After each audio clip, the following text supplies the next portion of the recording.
All right, good evening. Call the meeting back to order. Next, we have a rezone of properties on Carlton Avenue on Franklin Street, Carlton Views to planned unit developments, second of two readings. Do we have? Yep.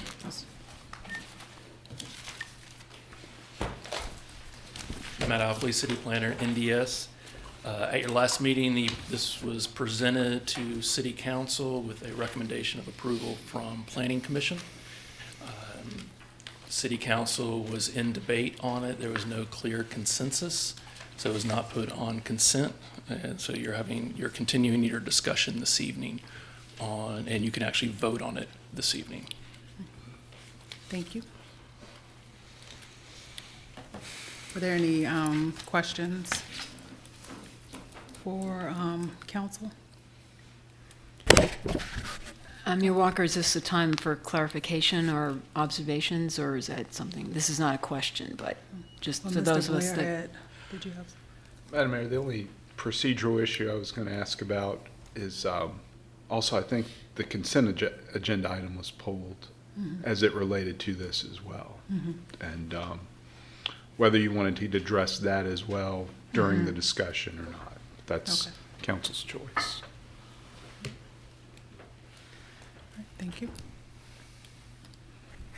And I just want to get clear in my mind, and I guess it's Mr. Blair, there is a motion on the floor. There isn't. This would be the night that we make a motion to adopt or not. Yes. Okay.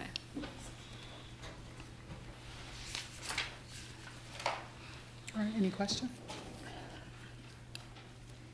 We're just going to discuss. We could make the motion and then you discuss it. Or is that, do we want to have discussion first? No, I'd like for the motion to be made first. I move that we approve the PUD. I'll second. All right, discussion? So I have a question for Ms. Galvin, since she made the motion. For Ms. Galvin as well as the applicant, specifically in regards to the amenities piece.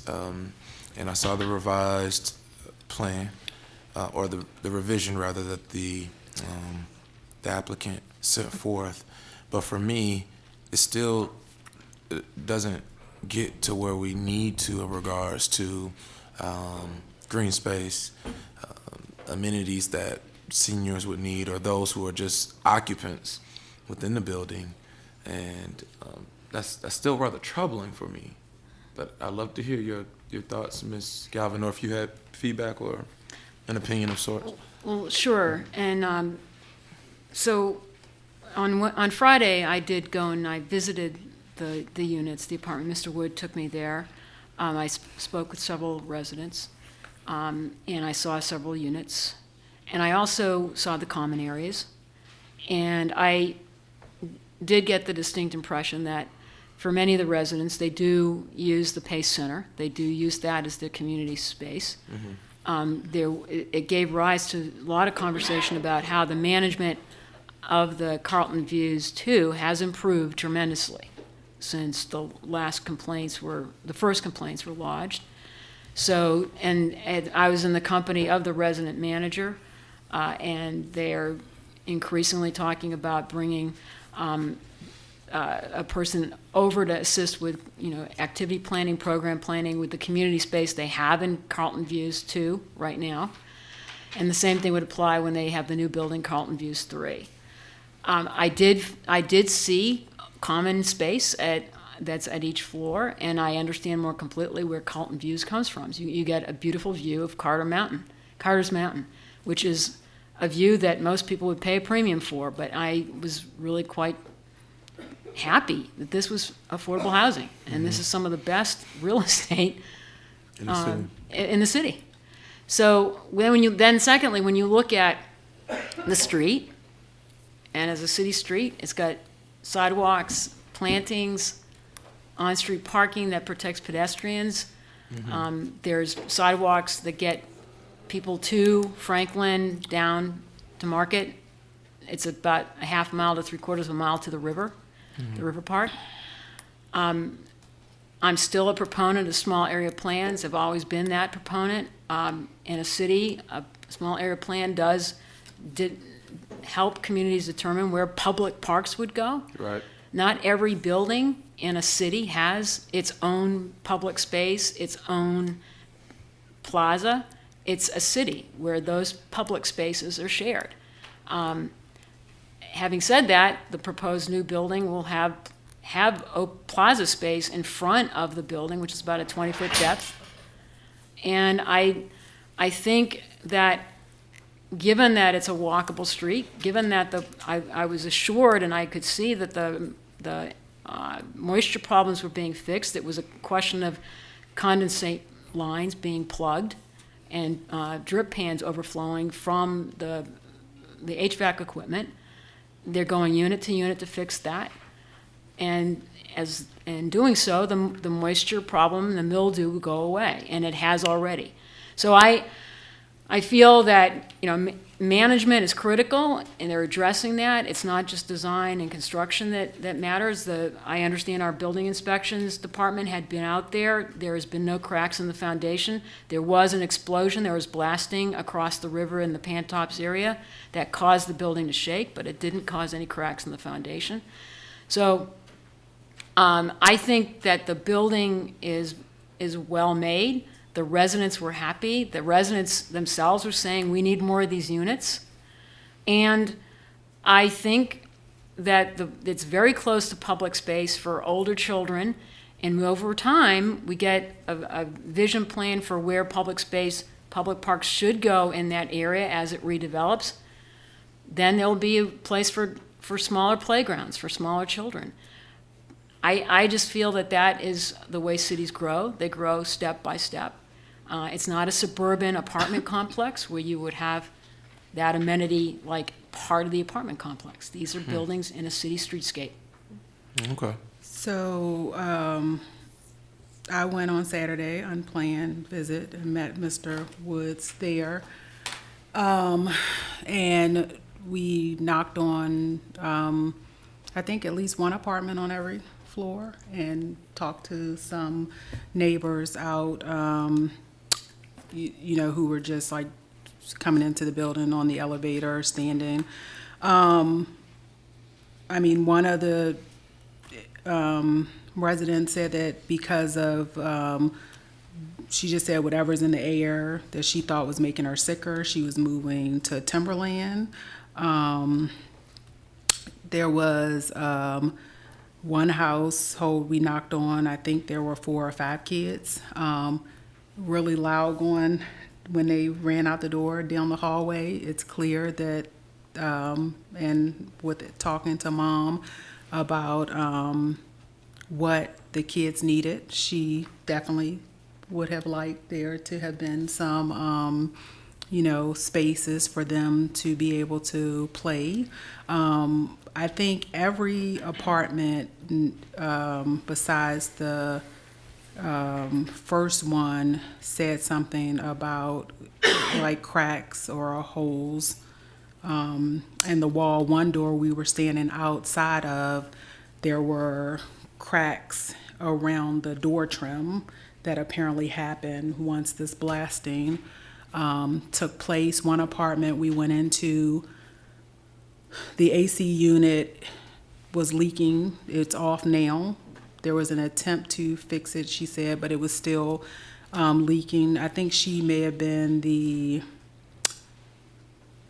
two of those individuals said that she was one of them, that like overall the space was good, that they liked it, and it was I guess livable. Trying to think, the first floor said the first house that we went into said something that I can't remember, yet right now. But there were concerns about definitely the air quality. We were on the elevator. There was an older gentleman on the elevator who got off the elevator and was like, there's stuff going on, but he wouldn't elaborate on it. There was a young lady on the elevator with us who said that other people had issues, but walked off the elevator and went to her place. So, I mean, I'm still inclined to say that the initial emails and then the complaints that we have followed up by talking to completely different people. I think one of the apartments that I went to was one, maybe the first floor one that they took you to. And that I still feel, the same way about making sure that people are in healthy spaces. It would have been nice to be able to talk to everyone.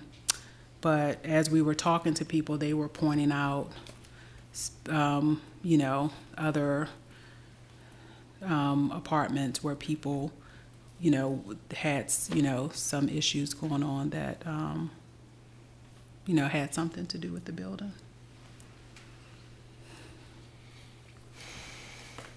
So I can see from walking in, if you all have been there, again, you walk in and based on like some of the concerns that we're having about housing that we're talking about redeveloping, it's clear that there's a different in terms of the look of the, you have the, the bottom floor, high ceilings. I mean, there's the common area when you walk in, but the other floors, they have that little like window area, 2 chairs. But I still think if individuals are complaining about, everyone said that the new management was much better. So everybody that we spoke to said the new management was much better than the previous management, and that they feel like if some of those problems had started coming up while the new management was there, they would have listened to them earlier, because the individuals who are there now, I'm trying to remember, I don't think there was one complaint about the new management that was there, but even under the new management there were still individuals who were saying that they still had concerns. Even people who liked the new management still said, like they put the work order in, it was actually looked at, but it wasn't, repaired, or they answer me immediately when I reach out to them, but I'm still moving, things like that. So that was my experience Saturday. And if you want to come up and say, I was there, so I concur. okay.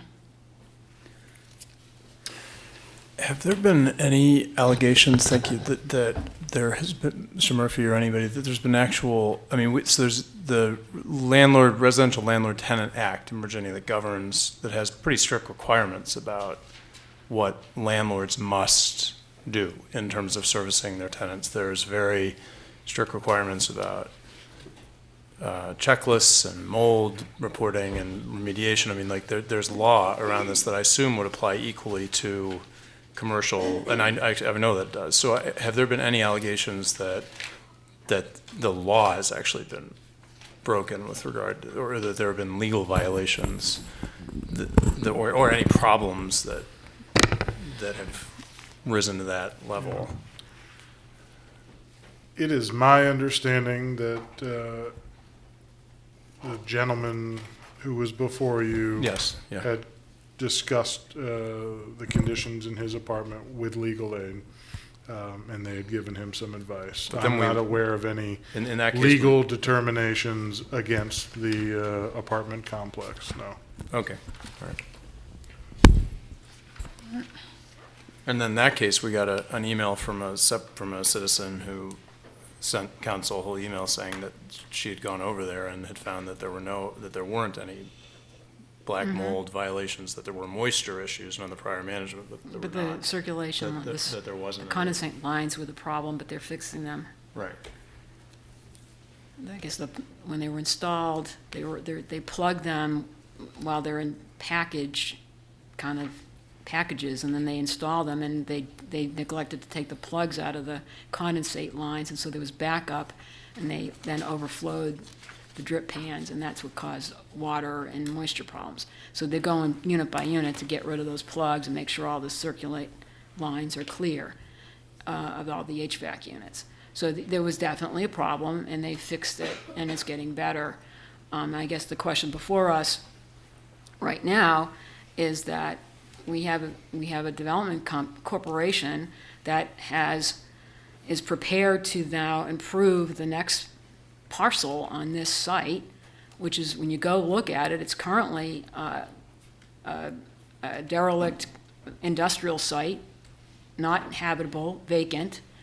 And by putting more activity, more people living there, you get a critical mass of people living on that street to make it actually even more active, more safe, more walkable.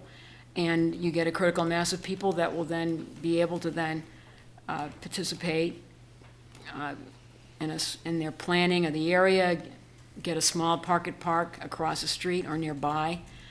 At some point, you can get a corner store. Right now, there's no way anything is going to be invested there without people living there. You have to have human beings living in the place. And the building, as I saw it, was well made. The management is doing a much better job. The residents I talked to overall were very pleased. And I think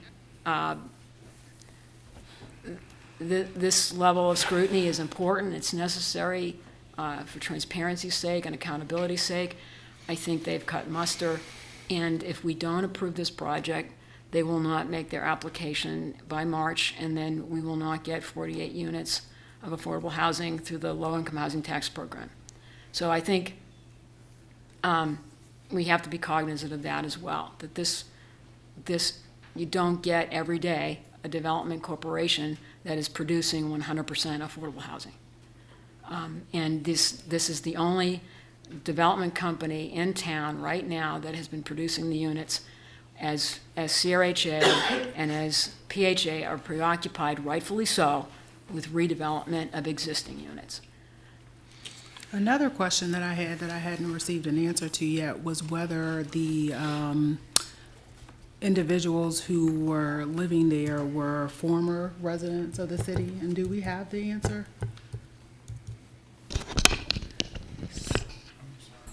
So whether when we're talking about the like current list of CRHA, like who gets first priority for the homes at Carlton Views? And did you find out, Mr. Woods, the answer? No, we weren't able to get the answer to that. Okay. I checked with it today, but I do know that, Can you come up?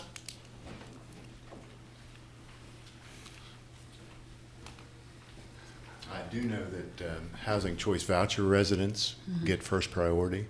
So that would be either at CRHA or in Albemarle County voucher holders. And at this stage, I think that about half of the tenancy are voucher holders. So I do know that information, but I'm not sure that we're able to give a first priority to city residents because that would be a fair housing issue. Because this is federal money. That's correct. Correct. Yeah. So, Mr. And one, I owe you an apology. I think I have to give you credit, and here in front of everyone, I owe you an apology. You've been trying to get together, and my schedule just wouldn't allow, and I appreciate that. Here's the gist of it for me, why this is, in addition to the amenities, and I think Ms. Galvin spoke. I appreciate that perspective, Ms. Galvin. Here's another reason why this is troubling for me, and I'd love to hear your response. It's very difficult for me. I'm really torn because I'm a staunch advocate for more housing, no matter what. More units to me is, okay, we need to get more units. But when we hear so much about the condition of the property, it makes it really difficult for me to say, yes, let's proceed with granting this PUD, and even the processing kind of how, I'm not saying necessarily backed into it, but to a certain extent, it's just really troubling. All right, let's grant it, provide funding for people who have literally told us that they're living with mold. Well, That's tough. Yeah, and I understand that. And I do think that we had significant problems with the first management team. And they were just recently solved, unfortunately, probably in the last 4 months. And what was nice about the site visits is that we found that the new management team is well-respected and much more responsive, and it's all new. We did have a major problem with plugs in the condensate lines that we were trying to track down. I think what happened was because tenants started to see some problems, including this blasting was an issue, because they weren't getting the responses they needed. The concern sort of spread like wildfire. So that was my impression of what had happened. We actually just ran this problem down in the last few weeks. Right. We've had a mold analysis done by Joel Loving, TJL Environmental, that he assures us that there's no, he checked each of the units and he assures us that there's no outstanding mold in the building. Now, I think there were some black areas where water had leaked down out of the condensate pans, and that was fixed. But I do think that the problem was that because management was not responsive, tenants got very concerned that there were major issues in the building. I don't think there were major issues. We had one major issue with that condensate pan. And the blasting caused some concern as well, so that every little item became much bigger than we. But than even they should Mayor have been. Walker stated on Saturday, there was a noticeable odor. No, What did you? that people were talking. People were talking, I mean, okay. individuals were still talking about that they were smelling, or the unit was leaking. The one lady that I'm thinking about who said that she could still smell something in the air. She was moving out of the Bless you, building that's because of her concern. So Yeah. that's what they said. Not, Right. And you believe you can look me in the eye. You believe that those issues are fixed. I believe that they're fixed. And I do, it's interesting that the overall air quality is questioned. Each of the units have their own individual HVAC system. Right. So you wouldn't anticipate an overall problem with the air quality. Yeah, it You would might be anticipate a specific. problem in a specific unit. So again, I sort of think that was caused by poor management at the beginning of the process. And, we had a lot of growing pains with a new tenancy, new buildings. Right. And poor management. And just to be clear, this project brings in 48 new units, Correct. right? Basically 50 units to address the affordable housing crisis. And for me, it's more about just making sure that on a sustaining basis that we are continuing to maintain these units, because we certainly don't want to find ourselves 10 years from now feeling like we have to start over. I mean, we need Well- these to live, well beyond that time. And so I'm hopeful that with the more units, it actually creates some efficiencies for you on a management perspective so that these things can be addressed more immediately and more thoroughly. And I think that when we were having our discussion on funding, that we have put some precaution, like some kind of belts and suspenders in place to ensure that there is some accountability with that regard. And so that Yeah. gives me more comfort. And I also think you have a great partner in VHDA. They have a compliance regime over the compliance period, which is 15 years. So they will come out annually and inspect the building in each of the units, and they run a very tight ship. I'll just say, it's tough, but overall, the units supersede, and the need for the units, it just supersedes my other concerns. I don't really agree with several aspects of it, just being completely transparent, but we desperately need these units. And I was with some families today, and even talking to some folks outside just now who are, I get these calls every day, like, Wes, I need a voucher, I need to find somewhere to stay, and this is gonna bring about 50 new units, 48 new units, and you feel as if you have the management concerns under control. It's just really difficult for me to say no. We need the units. People need a place to stay, and I feel that while I may not agree wholeheartedly, people need a place to stay now. I don't think it's a slam dunk for any of us, but Yeah. it's a balance. I would like to, if there's nothing further, I'd like to call a question. No. Well, no, we have to request. Mayor Walker, you have to say yes, I can call a question. Yes, you can call a question. And this is on the J and, No, We this talk about right J here now. is just the pure rezoning matter. There'd still need to be a vote on the consent agenda item that's been pulled. okay. I This have is a just for point the of order then, if I may, Mr. Blair. Is the designation of this area as a revitalization area a requirement or a kind of a protocol of VHDA? That's how I was reading it. Well, I know Mr. Ikafuna's in the audience, and as well as the applicant.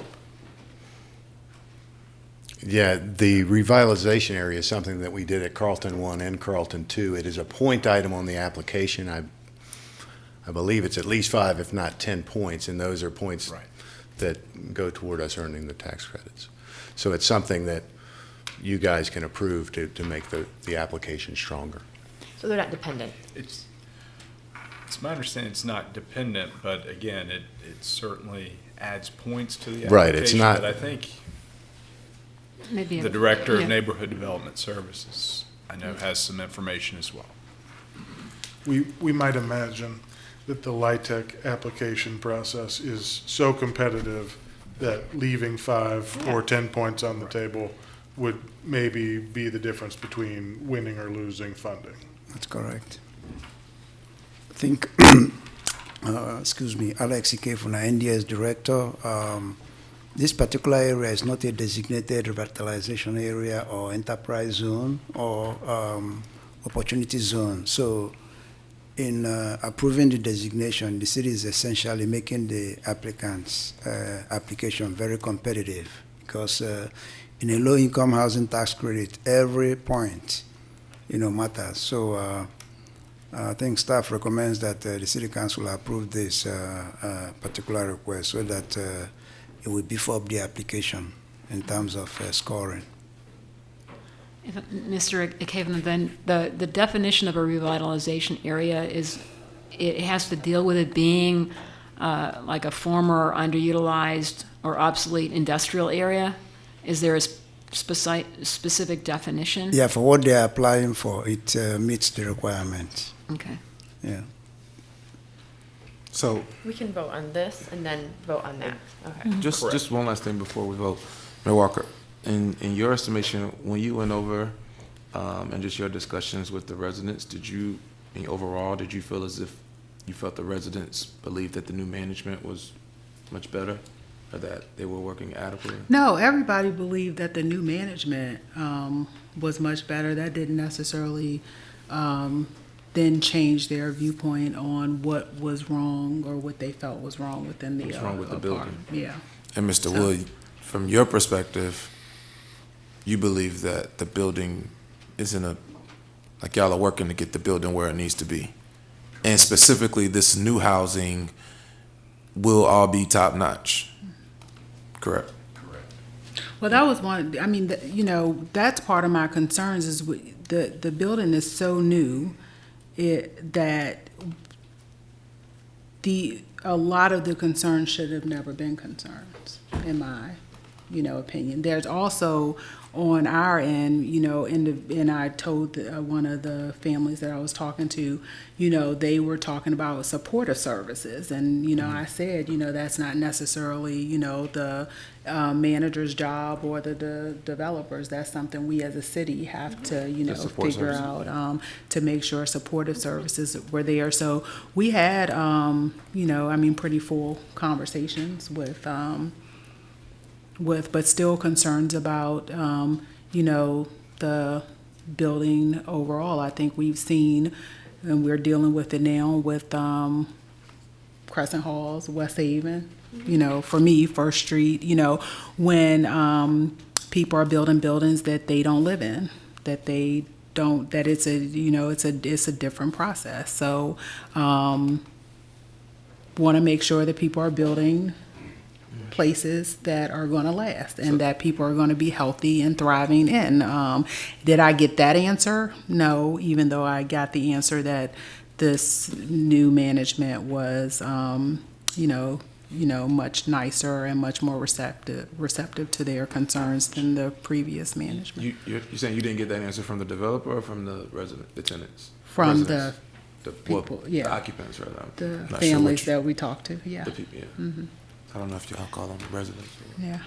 And I just want to say that and the families that I talked to admitted that there were problems in the past, and the families that I talked to said they loved their units.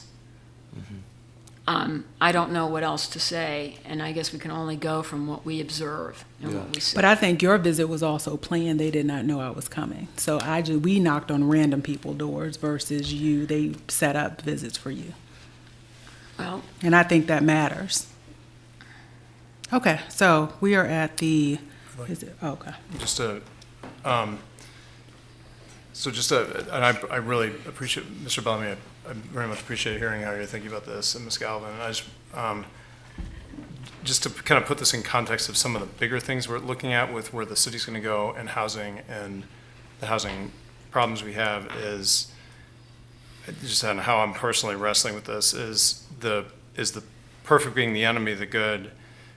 It sounds like at least there's a process in place here to fix the problems, and there were real problems that generated a climate of people being concerned about, and that is a real problem when you have management, because that's the people that you touch when you have to report a problem.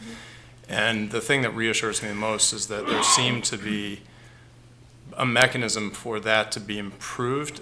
It seems like the city has exerted leverage for that fix to happen, so that I'm not sure if that would have, hopefully that would have happened on its own. I did meet with this developer at the very beginning, and that was in the summer of last year, and that was one of the things that set forth using the expansion of the affordable housing monies toward this property, in part because what we have learned, and we've seen this with some of the debates in this council, it is so freaking hard to create affordable units in significant numbers in a landlocked city where the margins are really tight. It's really hard. You saw the debates that we even have had about West Second or all these other things. It's just really, really hard. And if we're going to even approach, one of the things that's happened is we doubled the rate of creation of affordable housing in the last year. October, that was what the housing report showed. I think it was over 200 units. But if we're going to increase this, we're going to have a lot of sausage to make in terms of, and the margins are really tough on these. So if you're going to do all units are affordable, we've seen the frustration of like creating even like 3 or 4 and the lengths that we have to go, and then we have ended up not doing some of those projects. So meanwhile, we're left holding the bag. And so at least in this, if there is the mechanism to improve the management of it, I think that the win of getting a significant chunk, I mean, this would be, 48 units at once is a quarter of what we were able to do without much expense from the city, because that's the thing about the leverage, is it's just very hard to spend money. And we're going to see this with the public debate about how are we going to get remotely close to 3,000 units within our fisc, within the monies that we actually have and the tools that we have. And we're going to look at what the rules are about affordable dwelling units and all this other stuff in the quest for silver bullets. So anyway, so I'm glad that there is significant movement. To me, the main thing is, does the city have any leverage to demand continued better management if there are complaints? And the one thing to me, just looking at the law, it's the Residential Landlord Tenant Act. It's 55-248.13, which is landlord to maintain fit premises. And these are legal requirements. The landlord shall comply with the requirements of applicable building and housing codes. This has make all repairs. You have to maintain common areas shared by 2 or more dwelling units in a clean and structurally safe condition, maintaining good and safe working order. All electrical, it has conditions about moisture and mold in here. These are legal requirements. So there's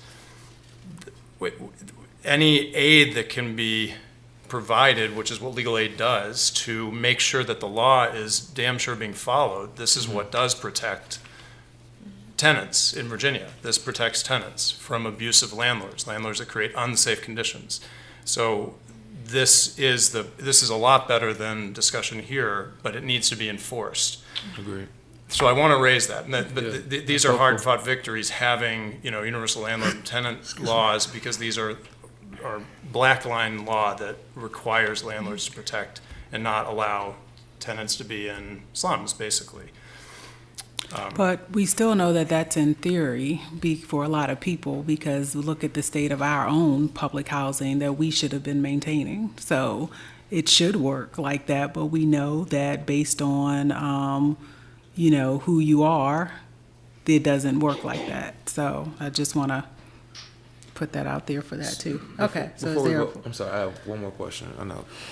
Mr. Wood, one last question. So for the individuals, like I received communication in regards to someone saying like new tenant over there and they've had a floor cave in or they've had like severe issues. What do you all do to remedy those who have had prior issues in the other buildings? Do you all move them into new locations or like what do you all do to help them out? I'm not familiar with having that type of issue that we would need to move somebody out of the unit. Okay. But if in the we event did that have they that, we would relocate them, yeah. Okay. But at this stage, we haven't had any major foundational issues. I mean, the bigger issues have been moisture related, and we're due to condensation in the HVAC system. Okay.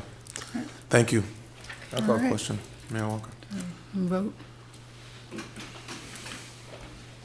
All right, it carries 4-1. And now we have the motion on item J, right? Yes, J, from the consent agenda. Is there a motion? I move that we designate Carlton Views 3 as a revitalization area. Second. All right, and vote. Is that? Oops. No, Try now. Okay. Try it again. All right, and that carries 4-1. All right, thank you. Next, we have a report on the comprehensive plan update, and we're, yeah, there.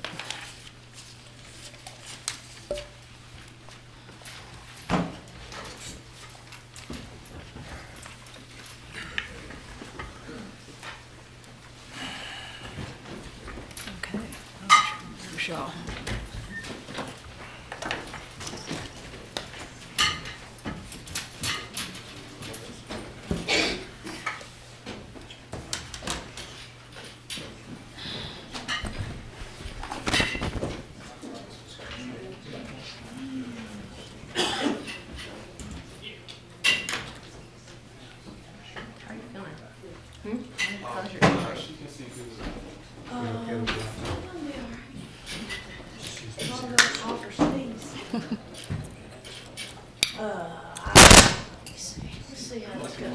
I do like to wander around.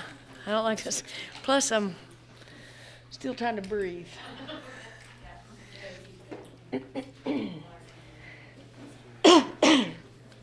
So,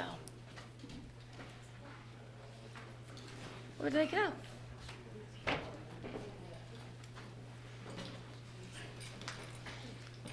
I done scared Wes and Mike off.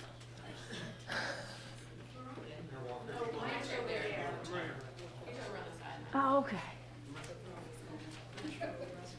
Okay.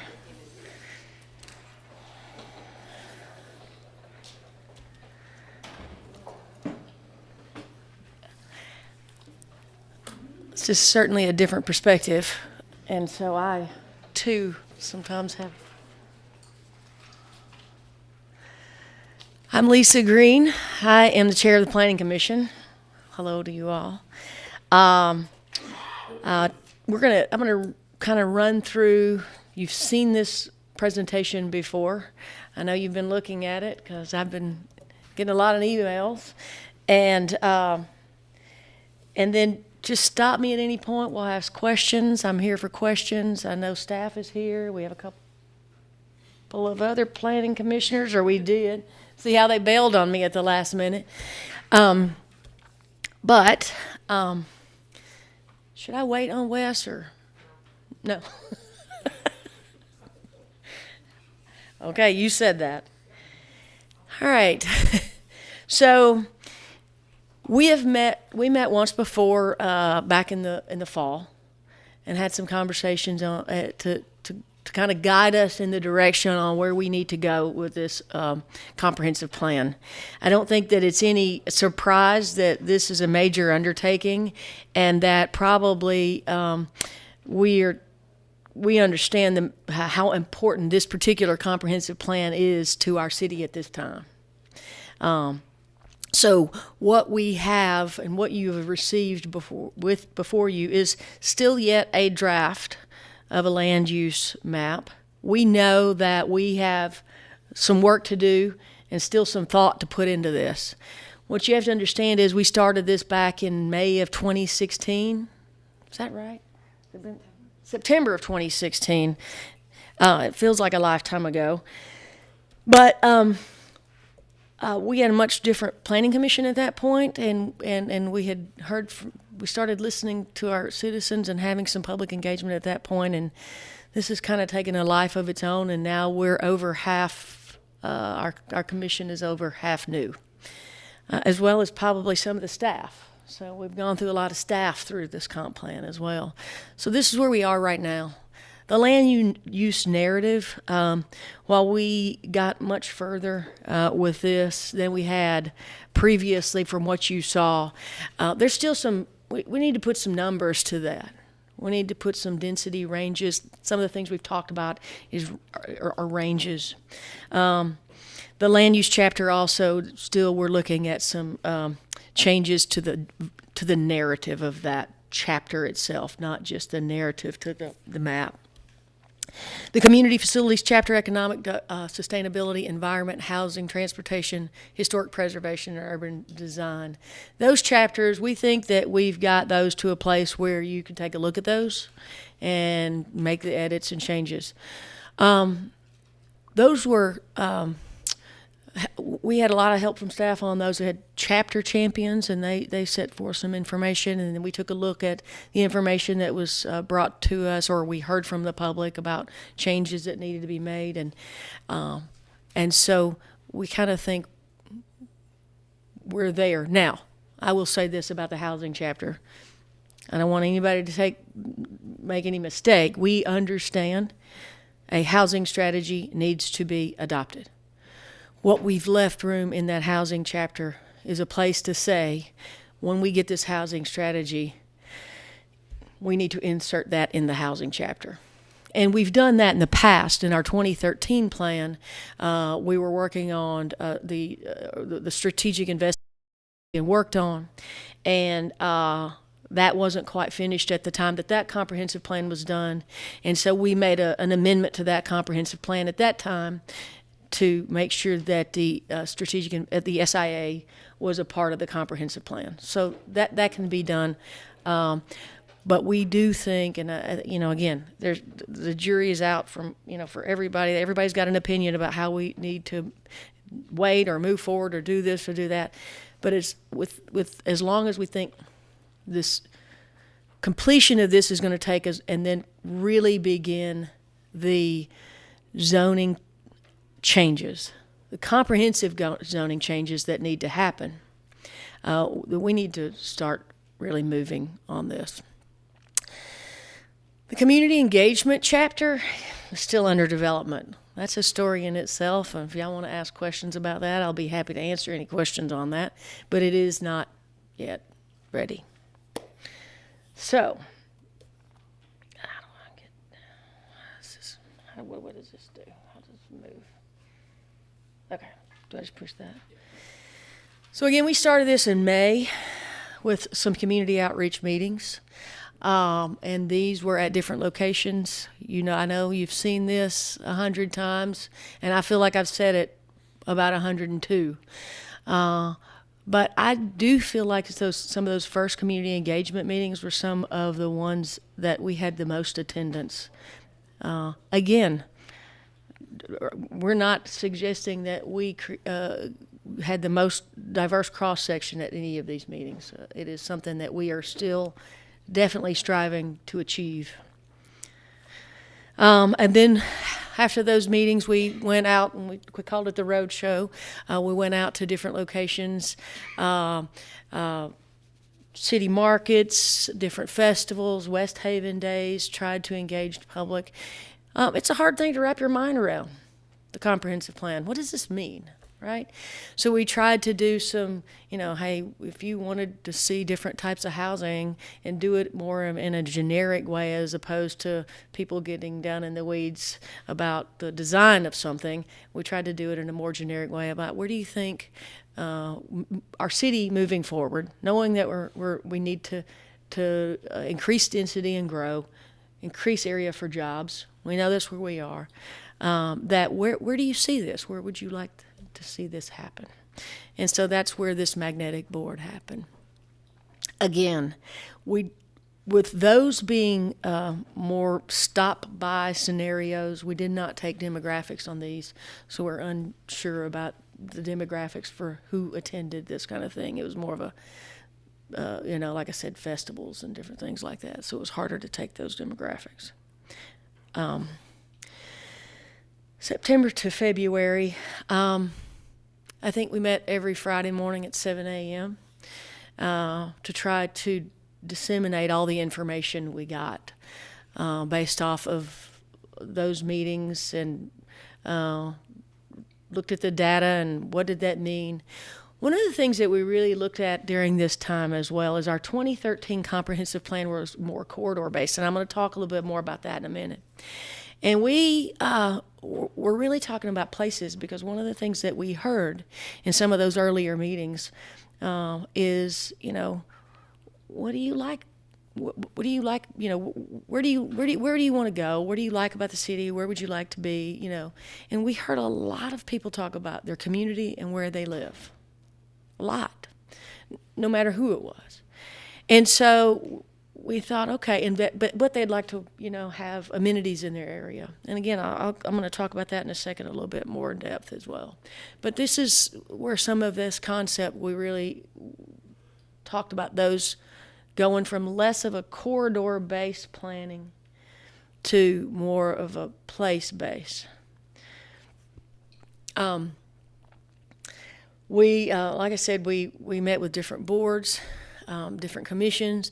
At one point, we brought in every board and commission that the city has, which I don't know if you realize how many boards and commissions you all have. You have a lot, to see how to do better outreach as well. And tried to, bring as many community leaders as we could to these meetings. And then we've spent a lot of time talking about and going over just this land use map. What does it mean? Also in this time, there's been a lot of transition, so you need to understand that. So there's a lot of backtrack, let's catch up. We've got new commissioners and trying to get everybody up to speed to kind of what we heard, if you can, because as you all just sat up here, you all had different experiences at a location. So your experience was one thing, your experience, and so it's kind of hard to relay that. So it's got to, there's a lot, I feel bad because I feel like I gained a lot of knowledge from just talking to people, and that's one of the things that I enjoyed about this process. So I feel bad for some of the new commissioners who didn't get to experience some of that. This heat map came from some of those first, and you've seen this heat map, and we've talked about this, and some of the people, I'm sorry that you're watching this again, but these were some of the questions that we focused on in the beginning. We really wanted to know, not the question, do you think our city should grow and do we need more housing? Because we know that the city is growing. We know we need jobs. We know we need housing. But, where are the places in Charlottesville that you like? And where do you think there should be more residential focused? And where do you think more employment centers should be focused? Those are specific questions we ask in all the meetings. And so it created this heat map, and then we overlaid those heat maps, which you can see on this graphic. This is where we started getting that kind of guidance about the place-based zoning, because what we were not seeing is that corridor-based comprehensive plan that we had done in 2013. So as you see here, we were kind of looking at things in a quarter-mile radius, except for the larger circle in the middle, which is more than a quarter mile, because there's some planning theory out there that people will walk a quarter mile to get to places. So the smaller circles that you see there are quarter-mile radius circles, and we started seeing some kind of trends there. And again, a comprehensive plan is comprehensive. You have to look at transportation, infrastructure, and all the things to make sure that all this works comprehensively. So we started looking at serving the community needs, kind of the place base, walk, bike, transit, how we're connected. And then something that we've heard a lot on the dais is, how could you let this 10-story building be next to this 2-story house? So transition areas is something that we hear just sitting where you are. When we started thinking about serving the community, what for that quarter mile, we hear it all the time, food deserts, and I want to walk down to the market. I want to walk to the park. I want to be near employment. I like to live work. And so we started kind of putting these together. This is not a scientific formula. This is really just what we came up with as we brainstorm. What's the ideal place? And the colors are not necessarily, there's no, the housing is on the right side, and kind of the retail situations are on the left side, or the service side. But it's not, one color is not more important than the other or anything like that. It was just a way to see what's missing in some locations. So when we put that over our quarter-mile radius, so you could kind of see where this kind of place-based, so what would it look like if our city in these areas where you can connect and where there's infrastructure and have the ideal places in these locations where we heard from the public back on these heat maps that I like to be here, I want to live here, I want to work here, I want to bike here, I want to shop here, this is where I want to live. And then we started looking at what's missing. And I don't know, to me, this is a pretty important slide. What's missing? And as you see, this is not going to surprise anyone, affordable housing is missing from almost all, and a lot of other services and things to make what we were kind of talking about as that kind of ideal place. And again, that's not a term, that's not a something we defined, ideal place. It could be anyone's ideal place. When we started looking at that, then we started connecting that with what we call the spider web, but it does make sense. And again, those quarter-mile radiuses were, again, the planning theory where people walk. But to connect between those two, we're looking at transit.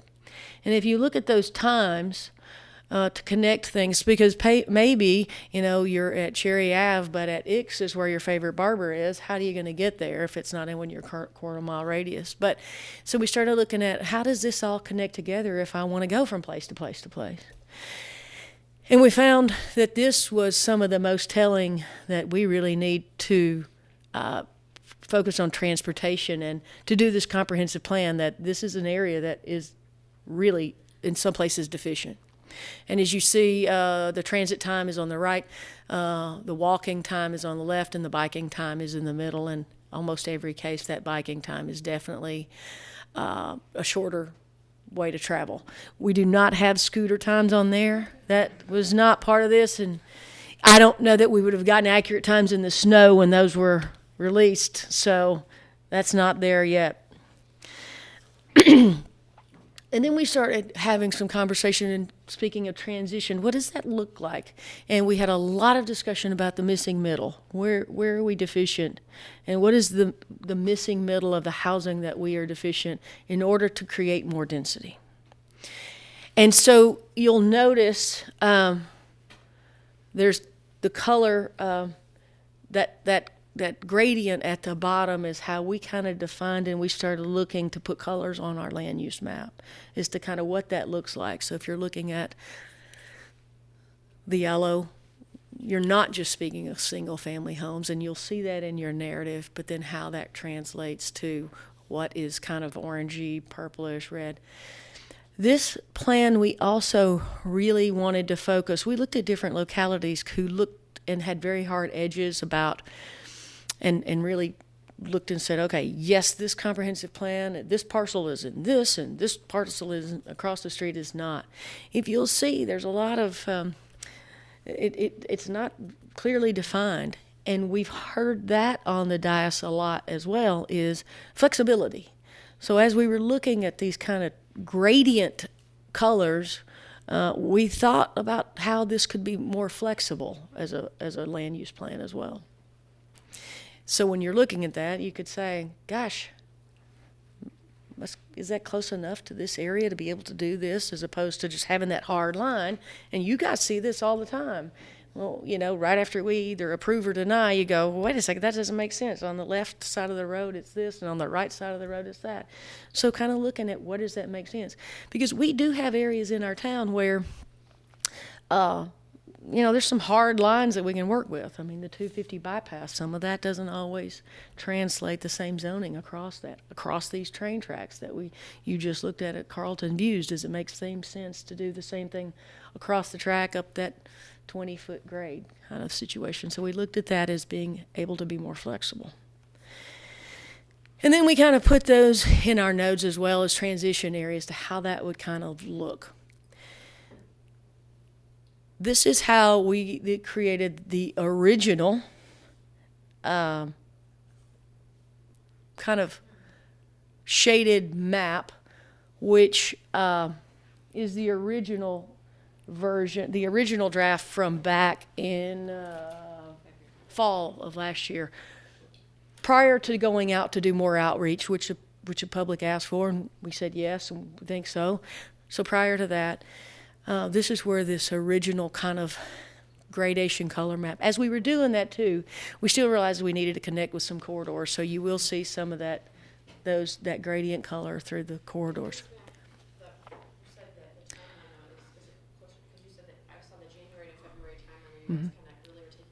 Output of that? Right. This one? Yes. Yes. This one, okay. This So one. it's February, right? Not here yet. Right. Right. Okay. So, So less than a year ago. right. Okay. And different commissioners ago. And at this point, we had not nailed down the land use key narrative. It was still very rough, right? And we were getting a lot of conversation, and we recognize I honestly, the first thing I want to do on this land use map and take that yellow out and go, okay, all right, because it's got such bad stigma right now all the way around it. The yellow area is definitely, you know, how things were zoned for systematic racism. For certain, we know that. There's no question about that. So let's make the change. Let's just take out yellow altogether and start over and say, okay, here's what we need to do, so that we can start to process and focus on things where we know that when we started changing the narrative of this, that we started adding density to those areas as opposed to just leaving this as the same, maybe errors of the past. Now, this is where we got to when we started going back out, and again, we started having a lot of change in our staffing, whether it be on commission level or actual staffing change. And that's what that looked like without the transition areas. But as you can see, we did overlay those to kind of, and as that how that comes into play. This was the fall of 2018, after we sat down and started looking at these narratives and creating a narrative.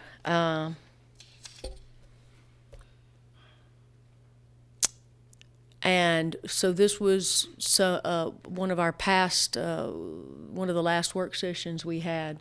Knowing that we still had some work to do, this was kind of putting an onion skin over the top of that with, and where do we need to look at this more? So everything that's colored in here was added from the last version. That's right.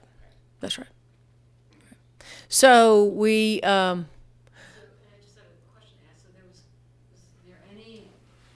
Continuing appreciation for the synodal aspect? There was some discussion about that. Because that was such a strong element of the first phase of development. Yes. Okay. Yes.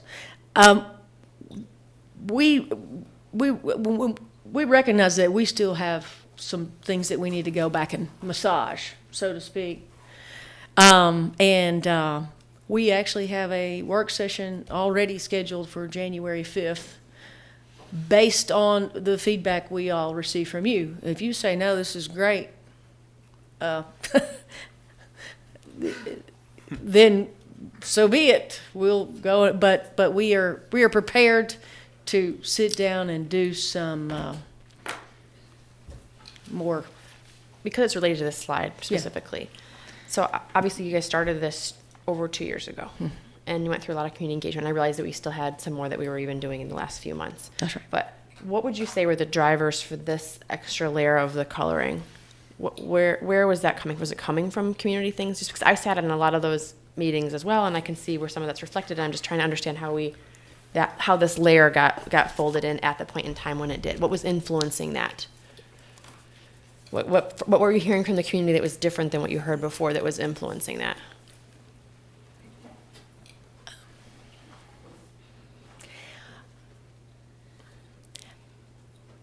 I think that what we're hearing from the community is definitely density and the excitement for the opportunity for more affordable housing, and that create more density gets more affordable housing. I think that I think that I'm not so sure that we need to go. I think we kind of need to step back and take a look at you're right, some of the more of that from what we hear from the public. But the thing is maybe the public does want this. I mean, So I think. Can I just we're here- ask a sure. question? So is the call coming more from internal to the planning commission, or is it coming from the more outreach that you're doing think- for the density? And we think all hear there's- the affordable housing, but I think there's an enthusiasm and excitement for potential increase in density.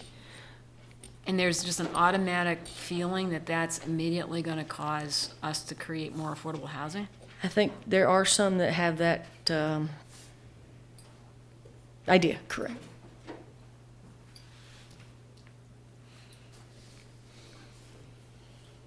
So the staff then took this, and that is where this came from.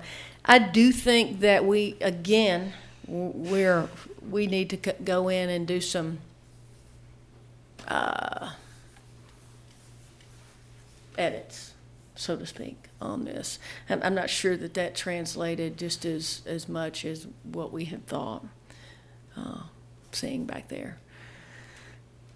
So that is where we got, and this is where we are. The one thing that we haven't done that I've been really thinking about, and this, again, we've not had a time to sit down and kind of hash this out after we saw it as a commission as a whole, which I think we need to do and take a look at. But I do think guidance from you all about what direction you think we're in and where you think this takes us, I think is hugely important. I mean, I know that we have some commissioners here, and we have staff here, and I know that some of the commissioners are probably watching at home. So any input on a direction we'll take all the input you got. Are we ready? Why don't you go?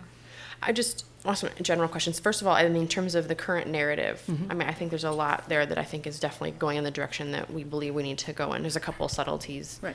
that I would raise, but it's then about that narrative then translating over to this latest map.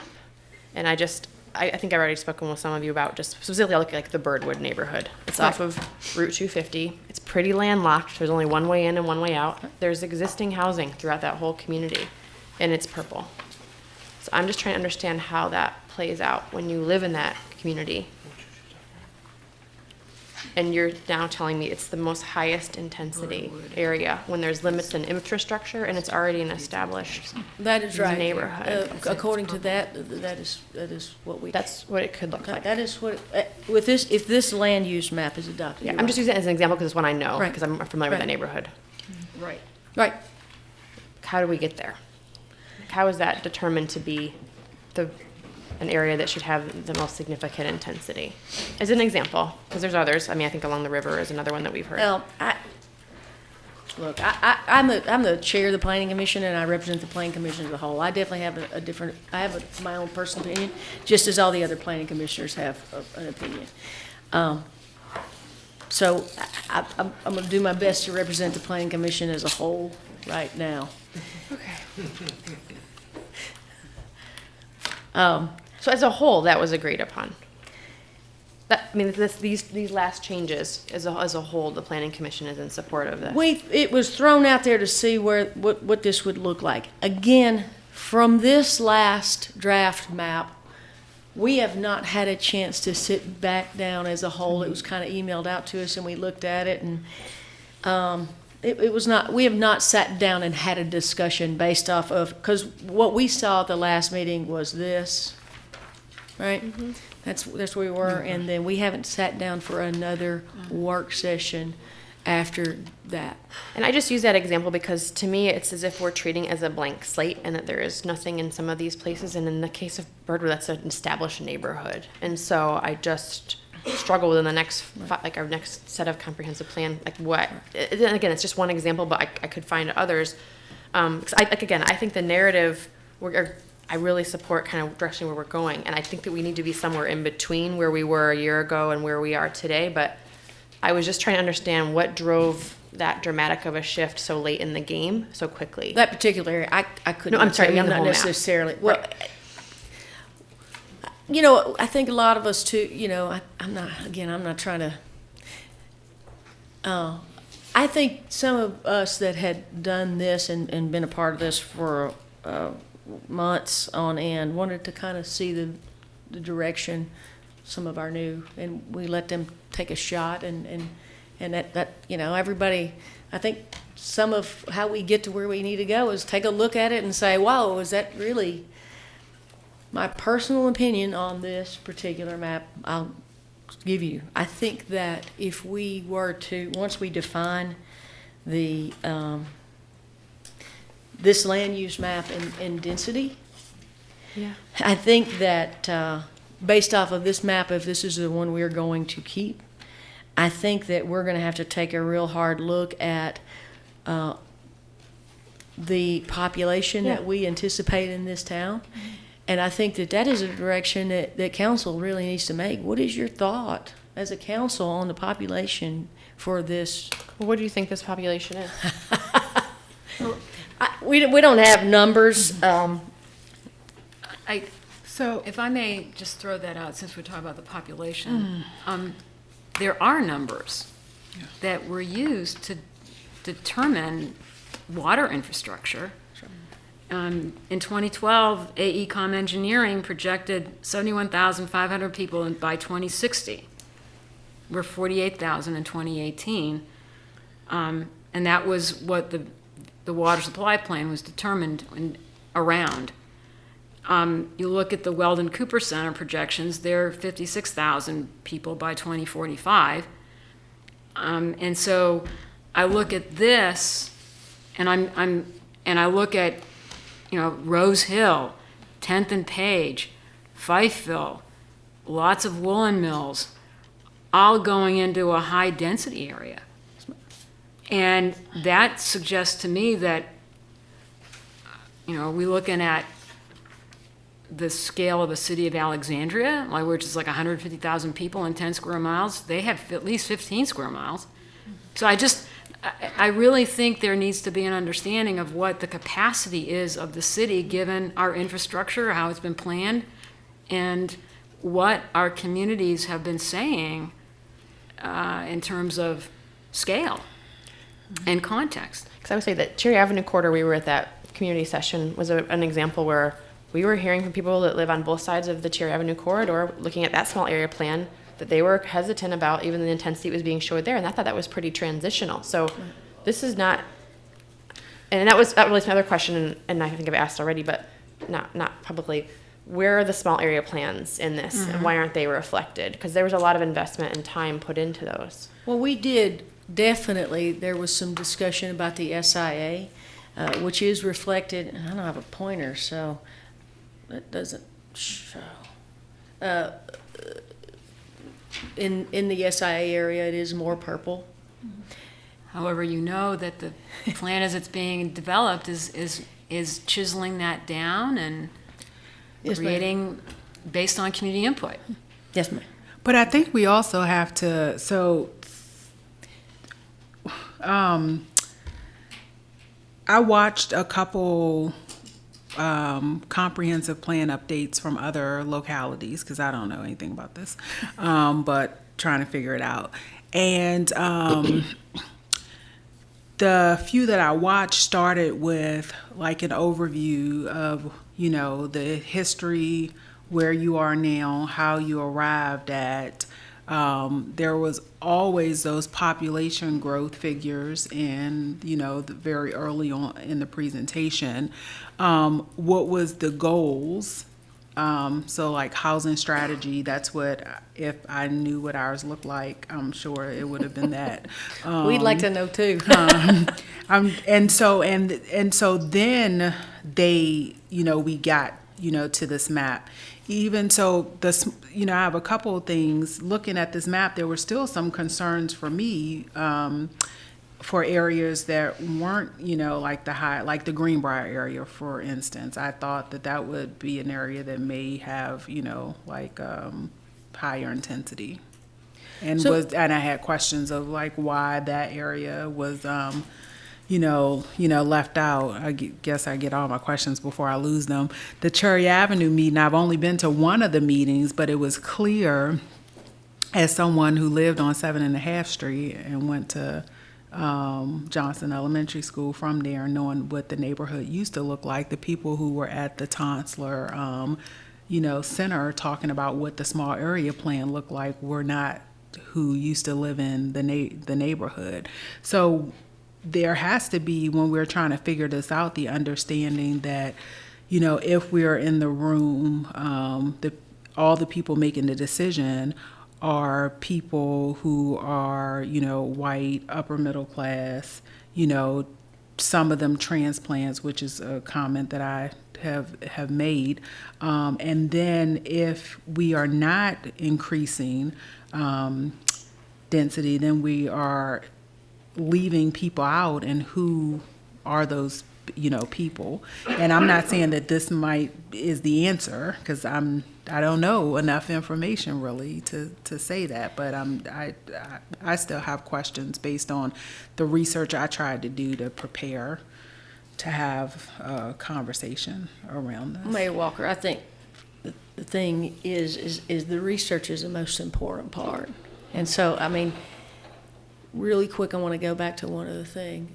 The purple up in the area around hydraulic was definitely was definitely when we talked about intensity and seeing that small area plan for there, because that's a pretty intense plan, and more less supposedly from the small area plan that we were presented, less car-centric and more pedestrian. And so we definitely put that in that area based off of that, and more thinking about kind of the warehouse district where the SIA is located. Again, knowing that is kind of been scaled down. We did think about Cherry Ave. I'm not necessarily sure. I think we probably need to get another. I think probably that small area plan for Cherry Ave should be kind of reviewed again with us, for us to take a look at that as well, so that we have that information. Again, it says draft on here. I still think we need to, which is why we have the meeting on the 5th, and it's an all-day meeting. So for all of you who want to join us all day on Saturday the 5th, we're going to be taking a harder, longer look at this as well. But I would So say, I'm- like, in terms of, sorry, the, One more thing. Research, you're absolutely right. I say this, and I will say this till I'm on my deathbed. We are not the first locality to need to do a comp plan and to need to have affordable housing and to have small area and be landlocked. And there are other people doing it. And there are people out there that are doing it right, that have already gone through this. And I don't understand sometimes why we reinvent the wheel. But yet, sometimes we still like to reinvent the wheel.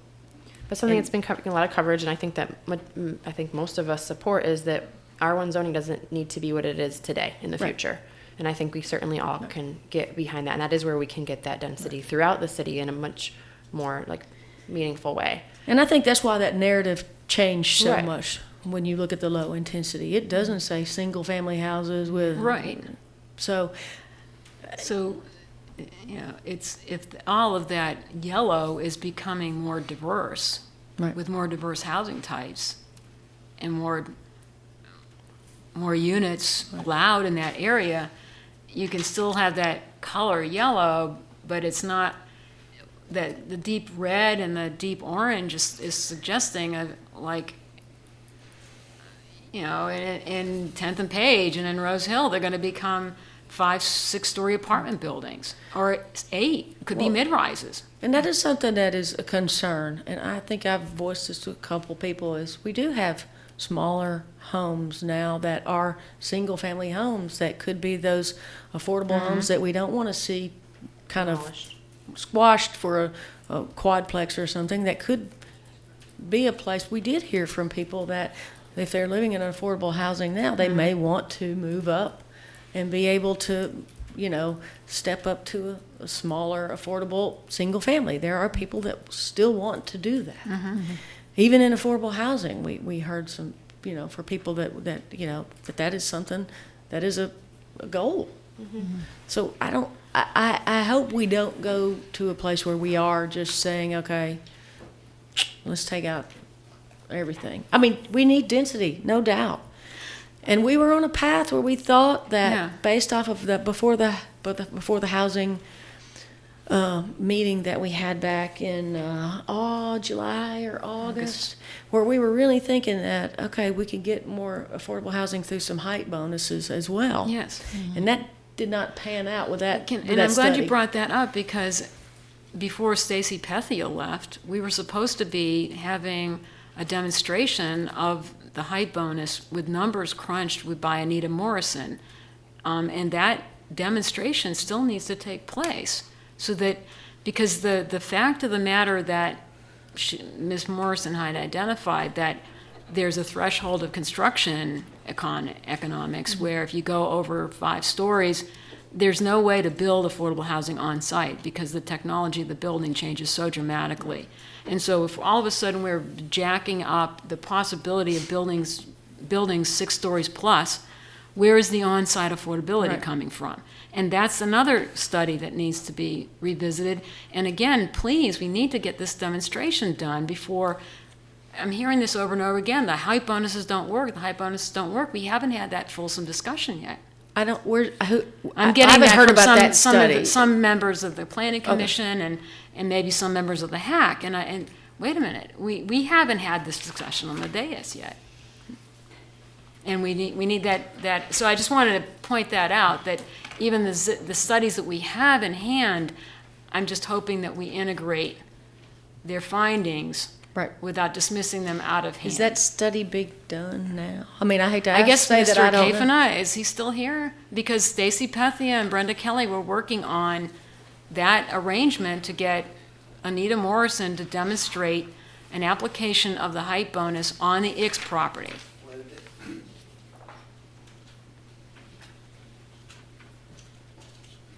They just submitted their proposal and it's being reviewed. Okay, so any idea when that could be? Well, hopefully I could finish reviewing the proposal this week because I still have some questions with the proposal they submitted. So I need to flush it out a little bit before we amend the contract. But I think everyone would agree that would be really important for the Planning Commission and the Housing Advisory Committee to see. Yeah, well, once they finish it, the information will be made available. Okay, thank you. I have a couple of Sorry. questions. Oh, I'm sorry. No, go ahead, please. Questions, Cut you comments. off. So not, and first of all, it's been a huge amount of work for a volunteer commission. Agreed. That's our very senior-most commission, and thank you. I mean, the amount of, and especially on the community engagement side, also on top of the work and the staff work, so I can only imagine what has gone into this. So just a couple, and I have not done this before, so a couple of questions, kind of. So I'm assuming that this is a best practice or an established practice to work in the way with the software that's obviously been used here, because this is a lot that's gone with this method, getting to this graphical representation of the desires, the results. Because I haven't done this before. So There's I'm just, a magic elf that we just put it on paper, and I don't know who does that, so I'm gonna let Missy answer that. But I'm just curious, putting this in context, the way that we got to this vision of the. This is different than the last one. Okay. How they got Right. to the last. Yeah, I'm curious about how this, and I was, looking at the multiple maps being combined and how that, it seems like we're using software and approaches that are used frequently. Or was this innovated? So I'll kind of start at the beginning as far as what was decided early on. If you take a look in the back, you have on the far left is our current land use map. Yep. And it is parcel based. And so it's very similar to our zoning map as far as when you look at it, if you don't know the difference, you might not be able to tell because our zoning map is parcel based. And so there was this decision, as the chair of the Planning Commission spoke to have that flexibility when you're looking at one of the key things about our land use map is when applicants come forward for rezonings or special use. One of the criteria in our code is how it conforms to the land use map. And right now, it's a very hard edge. You either are or you aren't in certain areas. Mm-hmm. And so it was decided very early on by the commission to have that flexibility, to say we wanted this more gradation in the area. Speaking to the software, what we're using is just our GIS. So we are taking trash paper and markers, and it is done. The commission is doing their. So this is from the and. If y'all want to see, I can run down and grab in the office. We have a whole pile of maps. It started out on a blank map with the streets that work as kind of the underlay, and then looking at the results from the phase 1, phase 2, marking on those. Those got layered up each time the Planning Commission met. Were given to our GIS analyst to actually create then the map. Okay. I mean, I can't speak too much to the exact software, but it's common planning software. And that helps me. So if a property were in one of these, multicolored areas, for lack of a better word, how would that, because the benefit of being in a tract and being in or out is you know exactly what applies to you, whereas I'm looking at tons of areas here where it's, so how does this, and I know, from like old life as a regulatory lawyer, the difference between principle-based and rule-based regulation, where rules are bright line specific and principles are left to interpretation of the regulator. So there's benefits to both. Are we talking about if you're in a, how do you know what exact rules apply to you? Well, it's one of the flexibility factors that was of interest. Before, with the current map, you were in X category, and that category gives you this very thin narrative that's in there about what applies to your property and how you comply with the comprehensive plan.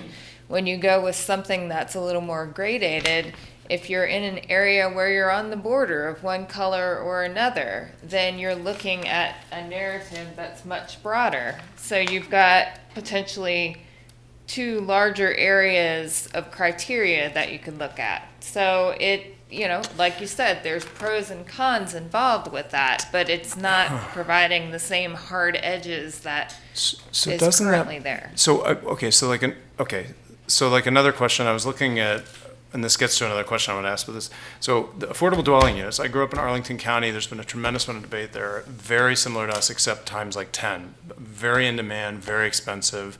affordable dwelling units, huge push to increase them, to allow them. A lot of activism around this, a lot of elected officials doing a lot of work in this.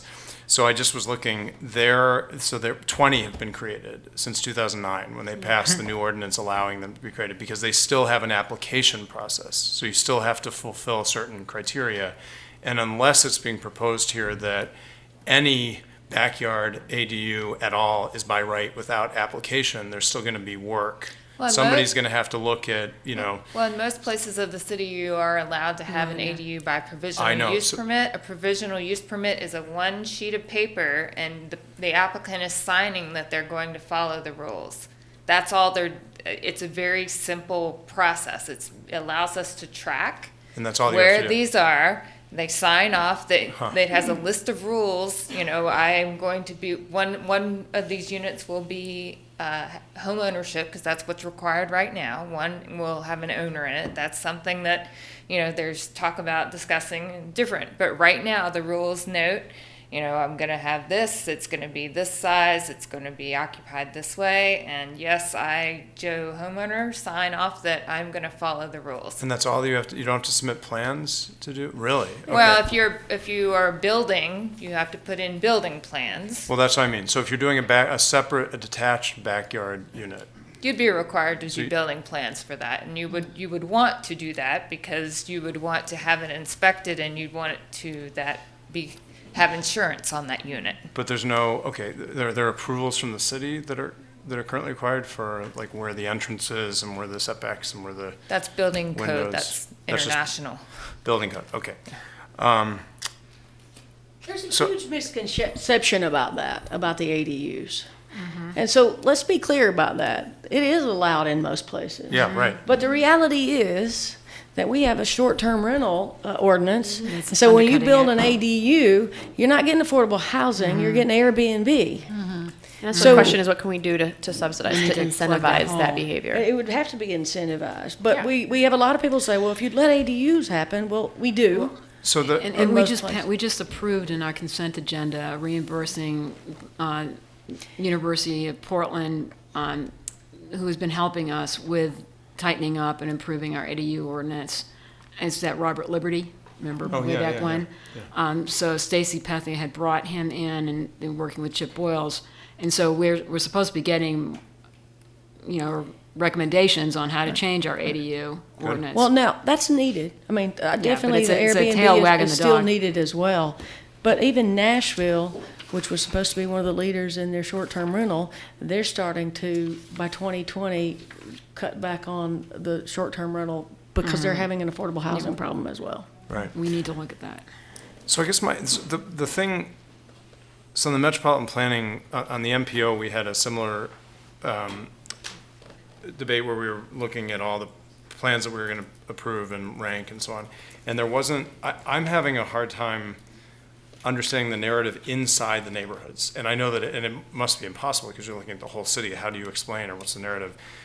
And I am focusing a lot on the yellow areas because but you're right, the yellow areas involve a significant amount of change also by the narrative that's associated with them. But still, I'm wanting to understand, like in Fifeville, why is there a 2 square block area in the middle of it at 7th and 6th and 5th Street, whereas the rest of Fifeville is orange, or in Belmont, why, like I get what's happening around the park, but why is so much of the rest of Belmont just yellow or, and I imagine that there are lots of reasons that it ended up this way, maybe through the history of the circles kind of merging with the map but it's ending up in, I'm wanting to know why has it ended up that there are these pockets or islands kind of within these neighborhoods. I get where the density is, and that seems to me to be a huge move here, like very, and that's what we're going to hear a lot of conversation about. But I'm looking at the kind of negative space where it's just yellow and why and what's, and that's not but I guess maybe in a, I don't know the best way, maybe at the all-day work session, there's a way to get that Right. answer neighborhood by neighborhood, but I know that this is what we would hear a lot about, and I am wondering about if it's, principle based, like how people need to know what rights they have with the property, other than there then being a ton of process which is discretionary, which then would come down to city administrative staff or the planning commission or both in interpreting this later on. So does this end up causing 10 times more work as the gray areas are interpreted? That's a bunch of questions. I don't know about and- 10 times as much, but it would. Well, if we're it looking would- at a big The population goal is then to increase. roll right into zoning change, that we cannot continue just relying on rezonings and special use permit requests and going to a comprehensive plan that's vague. This has got to be informing a wholesale rewrite of our zoning citywide. But can it do that if it's got little gray areas? Well, I mean, we've got to get this right. I don't think we're comfortable with this plan as being that which is going to be kind of setting the tone for our future rezoning. Which does bring up some questions about planning commission capacity, staff capacity, and resources, but I can bring that question up later if there's more questions about content. But I've already said I think we've lost the nodal quality that was tied to transit, that was tied to placemaking, and I think the capacity issue, we really need to know what is the build-out number that we're striving for based on existing infrastructure, planned infrastructure, and projections that are from, good groups like Weldon Cooper and AECom, and then just coordinating and integrating with the studies that we have had done, like the PES study, housing Well, needs assessment. Definitely the build out. I mean, I said that earlier, and I've at a certain point, this is really, in my opinion, such a large comprehensive plan change. That I do think we're going to need some. I mean, staff's taxed. We're an all volunteer organization. Right, yeah. I think we do need some people to give us some guidance. Typically speaking, the planning commission should be reviewing and making recommendations on staff recommendations, right? And so I'm not so sure that we're not going to need some help, as important as this plan is. I mean, we're at a change in what we're doing in this city, right? I think we're doing a huge change, and just if we did nothing but kind of, well, we need to look at that. But if we went back and even just looked at this on this with these nodes and with this new narrative, again, this even this needs to be looked at a little bit with some more. But putting the place kind of based planning on there, I think we've made a huge change and a huge density change just with the narrative. If you read it and if you kind of look at what's going on. But if you kept that kind of discipline. Right. I'm going to say this, and this is not going to be popular, but, sometimes I do those things. But we heard a lot from people about parks and green space, and you all just had a robust conversation about that. We heard a lot from people, and some people have heard me talk about this a lot. We've heard a lot from people about where they live. They want to walk to that green space. They want to walk their kid to school. So I'm going to make this statement. While we get this done, and if we spend whatever we spend on it, which again is important, if we don't look at our school districting so that it kind of aligns with this plan, then we're not doing comprehensive planning as well. So it has got to be comprehensive, so that, because we heard, and you see all the green, right? And you've heard from people, well, why you got all this high density next to the green? People like that our city has got some of these areas. We like it. We want it more. We just heard that from where we are, and we want it in areas so it's more, people want to go outside. And that's great. That's a great problem to have. I kick my kids outside all the time, and that's a great problem to have.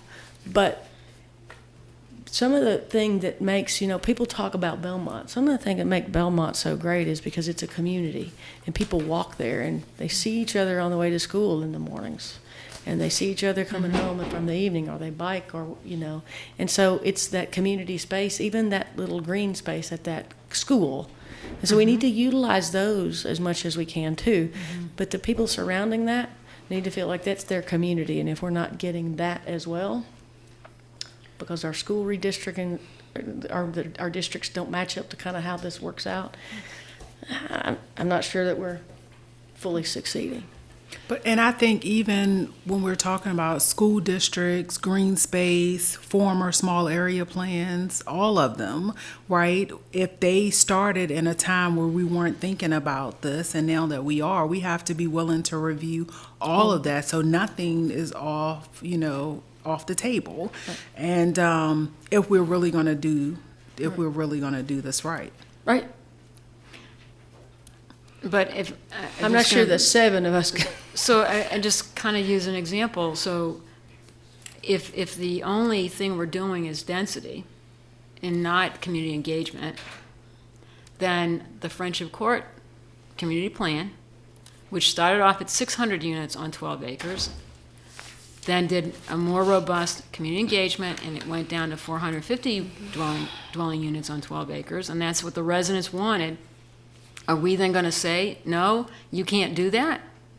But I think, Kathy, I don't know if that's necessarily. I'm just just wanted to get an example. I understand, but I don't know if it's a good example because I think I haven't been present, but some of the conversations that I've heard, I think that all residents need advocates of their own versus just having either staff or current administration on their behalf. Because if you are only presenting them with options that you want them to consider, that's still not starting from And that wasn't the case a level playing field. Frank Gross was a very different person Right, than right, Sunshine was. right. The initial plan, no one trusted, but that Right. still doesn't mean that the information that they received this time was the only information they could have received. Anyway, I think the small area plans do have to be identified in some way too, as been longstanding areas where the community could really weigh in on community and do the full community engagement that we always keep talking about. But getting back to, I'm going to just throw this out and ask you, because I know how hard you've been working. Mm-hmm. It's been amazing how much time your whole planning commission has had to put into this, and staff assistants, and it's been going on for 2 years.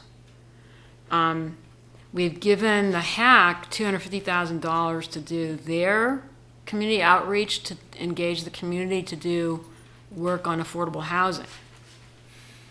Where are we on that one? Does it, like Mr. Capano, has that RFP been sent out?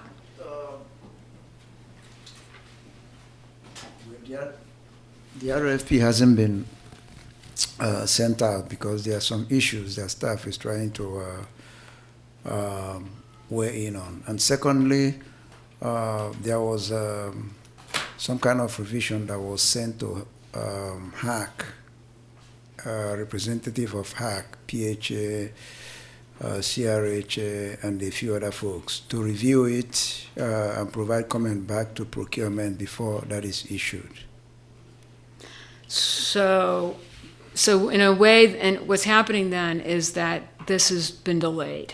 The engagement piece for affordable housing has been delayed. Yeah. So now we've been looking at investments in other small area plans. Mm-hmm. Like we recently spent $350,000 to work with New Hill.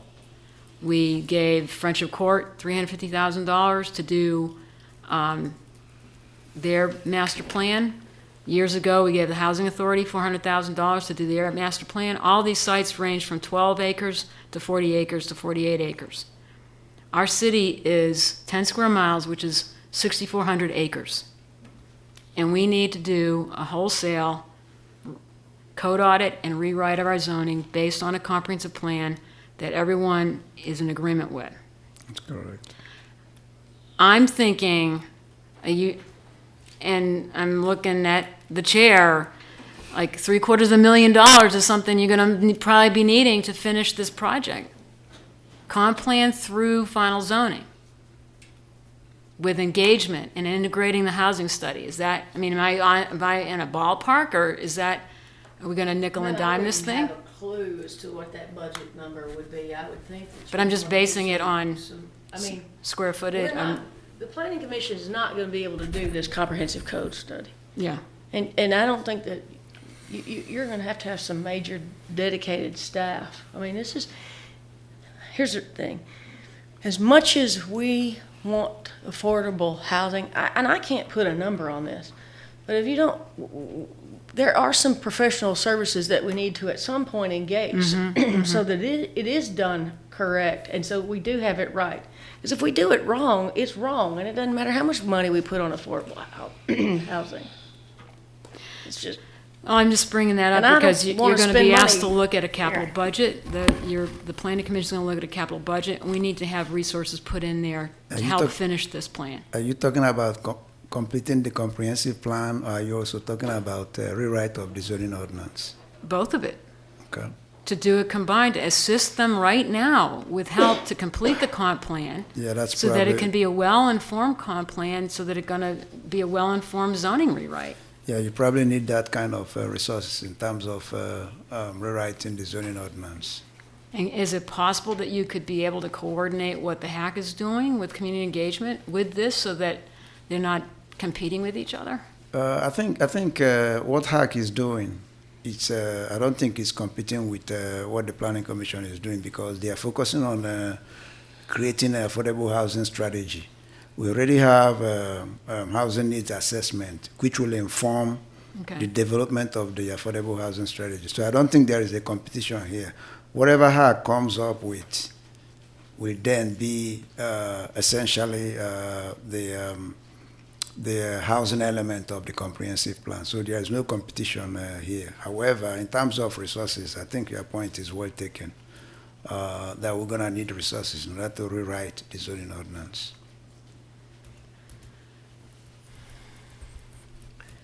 So we could talk about this literally all night. I swear we could. But where do we go from here? Because honestly, like there could be some editorial things that we could give you, not tonight, but like in some ways we can just pass along that feedback. I mean, are you interested in trying to seal up some of these chapters that aren't necessarily tied to the open things so that we can kind of just set some things aside? And to that end, my question was, you said there was kind of leads from staff for each category that were involved in kind of heading up those changes. So in economic development, obviously someone from Engel's team was there and kind of doing that piece of it. I'm just trying to understand what stakeholders were involved. Some of these areas are not my areas of expertise. I just want to understand who was at the table writing these chapters. Yes, each one of those chapters, again, aside from this one that you're right, we could probably sit and talk about all night, had a staff what's it called, chapter champion that got, went through all the data and presented information. Excuse me. So I sent a bunch of comments just to you and to the mayor. And is the best plan, like, I didn't know whether we should be making sure we all agree on our comments, or we just give them to you and you try to. They could be considered. Just for your consideration. So anyway, I did look over every chapter that you gave us. It would be ideal if we could, definitely things that we're saying to you all, where it says complete on there. If y'all go take a look at those, and we could definitely move forward with some of that stuff for sure. But I just sent it to you directly. Is that okay? I can forward it. You sent it to a lot of people. I haven't. Yeah. I sent it to you and I sent it to council, and Oh, okay. I just sent it to you and Okay, we can definitely take a look at that. Yeah. For sure. And then, before we wrap, I do think, and I think Vice Mayor Hill said this, I think the plan is somewhere in between a year ago December and this December. And I think if you could get resource help right now to help finish the comp plan, I'm in full support of that. And if it's the same team that can then help transition into doing the code audit and code rewrite, then we've got a lot of efficiency in that. Could I get a kind of a consensus from you all? Do you think that we were on the right path with this? Yes. The nodes. Yes, The kind that of the very play much so. space? I think generally but again, not knowing a lot, I'm concerned about the vagueness and the move away from the tracked model, because I don't know what it creates in terms of vagueness or gray areas in terms of the administration of this. When push comes to shove, when people need to know with clarity what they can do with properties that. So each of your parcels will still be separately zoned. So that's not gonna, So I mean, that, okay, but so this gets translated into to zone. Yeah. the zoning map doesn't have Gradation. gray That's right, area. the So zoning map this will have the becomes gradation. a Each- crystal clear zoning map with lines Hopefully. around. Well, that's why we need the extra resources. That's the goal. So Okay. you'll still have each parcel as will long be as that's- zoned. To do that. Okay, I This didn't is know just if we an were overlay like for going guidance. into And that's gonna take more engagement. impressionistic. That's gonna take more community engagement. And I can tell you, as much as we think this might be a fight, if we start to, when we start to rezone, then you're gonna have some more public. But, so if I can, just for guidance, as we were going through kind of each one of these, are we on the right track, kind of starting there, kind of looking at this connectivity and transitions? I mean, I'm Yeah, seeing. and honestly, like the compelling thing for me was just the time it takes for people to walk anywhere in the town is quicker than it takes to ride in transportation. So We looked at that was too. glaring. And we certainly have to get to a certain density in order to make that work, and Right. I think we're on board there. Okay, so kind of, as we kind of go back through this to kind of look and say, okay, where should we start? That's the one I wanted to get some direction. The narrative, I mean, that's a huge guiding part of, you know, while the colors on the map are one thing, this is I believe this is a huge change. Yeah, and I think when you say you start looking at more metrics in that, but we know that and I'm just very concerned about intense development and the inflationary factor it has on land value. It can kill you and stab you in the back. You think you're creating the units you need to expand affordable housing units, and what it's done is increased the whole value of the neighborhood. The flats is a perfect example of that. There's a fine line that we're going to walk to make sure that we're not creating that situation, for sure. I'm a little, And so in terms of tax, you know, like the tax zones, and we've talked about those before, like how do you restrict what is built? Like I think there were 3 things, I left my paper copy somewhere, but in like the downtown area, it says, while respecting and retaining the pedestrian quality, historic character, and vitality of the area, to increase housing, access for housing for all, the city should incentivize on-site affordable dwelling units. So where is what incentivizing, where will that be written, what that means? Well, that is something that we'll have to come out with in our zoning. Okay. And then part of the housing strategy. Right, and part of the housing strategy, for sure. And how is it weighed whether like historic character versus affordability? Like because they are different, you know, it's and commas, and you know, so like what? I'm gonna leave that to John Blair. Okay. But what determines like what's more important in an area?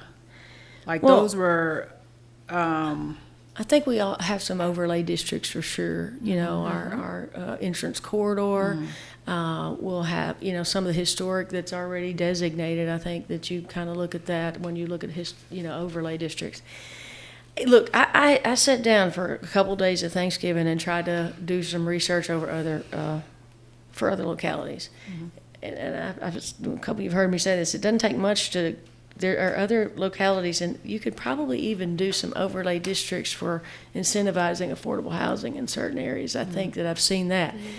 But it's going to take somebody. I wish I had the time to do that, to do all that research. But that's the housing strategy. Exactly. That's the housing strategy. But I think that this is why it's important to get started on that and get started on this so that we can look at those zoning was related to simultaneously. this. Because it's kind of the chicken and egg. In this situation, we really need to work on those things together so that they come together. All right. I know we're not getting into specifics, but I know that it was raised in some emails and also again tonight that our river corridor you have to have some thoughtfulness how we're treating that area. I'm not sure that was some lost in translation there. Oh, because I don't even see it on that version. Okay. Yeah. So I think It seems like it's a spillover from Pantops, which is in the county, which has more intensive. Is that one of the so there reasons was for there some being? conversation about having some of these larger intense areas along the kind of the edges of the city, kind of thinking about them as transition hubs, kind of or transportation hubs Sure. where people might come in. But I think it would have to be definitely looked at. I mean, obviously, we look at the river, and we have our river corridor study, and we're doing those. So there's just some massaging we need to do around these more sensitive areas. And just want to say that, but the related to the river, you've got the highest intensity purple along in a floodplain. Excuse me. There's in a floodplain. That's right. And so that's also, those sensitive natural areas, I mean, there's a lot of finessing that needs to go on. But with that said, I mean, I thought, we got a couple of emails about this today, and it was like, no. But on the other hand, over the last couple of years, I've heard arguments for having more development near the river because that's been very successful in lots of other areas, Chattanooga or lots of other places where you want to bring people Greenville, near South this Carolina beautiful river, right? And yeah. you want to engage it. You want to, could you have a restaurant that would overlook? Right. With a patio that overlooked the river. Could you possibly do that if it were sensitive to floodplain, if it were Right. done the right way? And meanwhile, you've got a ton of work being done with TJPDC on the Urbana plan. So Right. so meshing those two things. Right. But I can just, my head is starting to hurt thinking about the work that you have to do trying to make all these Well, that's things. why Talk to it'll be another. great to get us some I agree. expert I agree. assistance. I think there's such an opportunity here to knit together so much That's right. happening in the city in terms of where we're going. Can I ask one, just because I have heard a lot about the affordable dwelling units, whether it's what I'm reading or, but how many have we, like in the last 5 or 10 years, how many have been created in the city, rough figures, do you all know, that are detached? That are used for affordable housing? No, that have been built in No, the city. but you're saying, are they actually accessory dwelling units or affordable dwelling units? Just accessory dwelling unit. Accessory. I believe there's ADUs that have been built, 'cause there's tiny houses, but those are being largely used for like Airbnb. Yeah, no, I no, can I think get of them that. in my neighborhood. But there's been 80 in the last, how many years? Oh, no, I'm not saying a number. Oh, well, I would really like to know how many have been created in the last 5 or 10 years in this whole city, how many have been built? Because a lot is being wrested here in terms of changing the rules, incentivizing these units and changing the parking. I mean, there's. I don't have a number on that, but I know we probably have 4 to 5 permits a month, so it's very frequent. So that's 50 or 60 a year, maybe. And the work with the Portland people is all about how do you incentivize making those accessory dwelling units affordable housing units. But that would probably come with a housing strategy as well. Yeah, so it's going to feed into that. Because I thought the idea was just Airbnb, that it's more expensive to Airbnb because you have to pay taxes on all the income, right? That under the. But people are making so much money, my it God. doesn't matter. Yeah. I mean, you could like not rent even. three that increasing peak density. weekends and cover like what you probably could cover if you rented out as an affordable unit for the whole year. Because the PES study said that I think it was about 200, 250 units of housing have been lost to Airbnb, affordable housing units. January of 2017, there's an article in the Tennessean about the affordable housing unit in Nashville and how they're pulling back, and I think they had numbers associated with that because of that reason. So what else do you need from us? I want you to walk away with I some need direction. to sit at some point. I'm still recovering from your fall. It was good how you were like, it's like the pain chart when you go to the doctor. Is it this Have bad? you noticed is it the this sweat bad? starting to come in? Like, where do we stop on this? Sit down. No, Bring the microphone. I think this is some good guidance, just some direction as far as this transition kind of intensity from places to neighborhoods. I mean, are we on the right track there? Well, I think there's almost general sentiment that what we have as our low-density residential categories now can accept more missing middle, can accept like even more of the orange in it. Yeah, so kind of moving that yellow.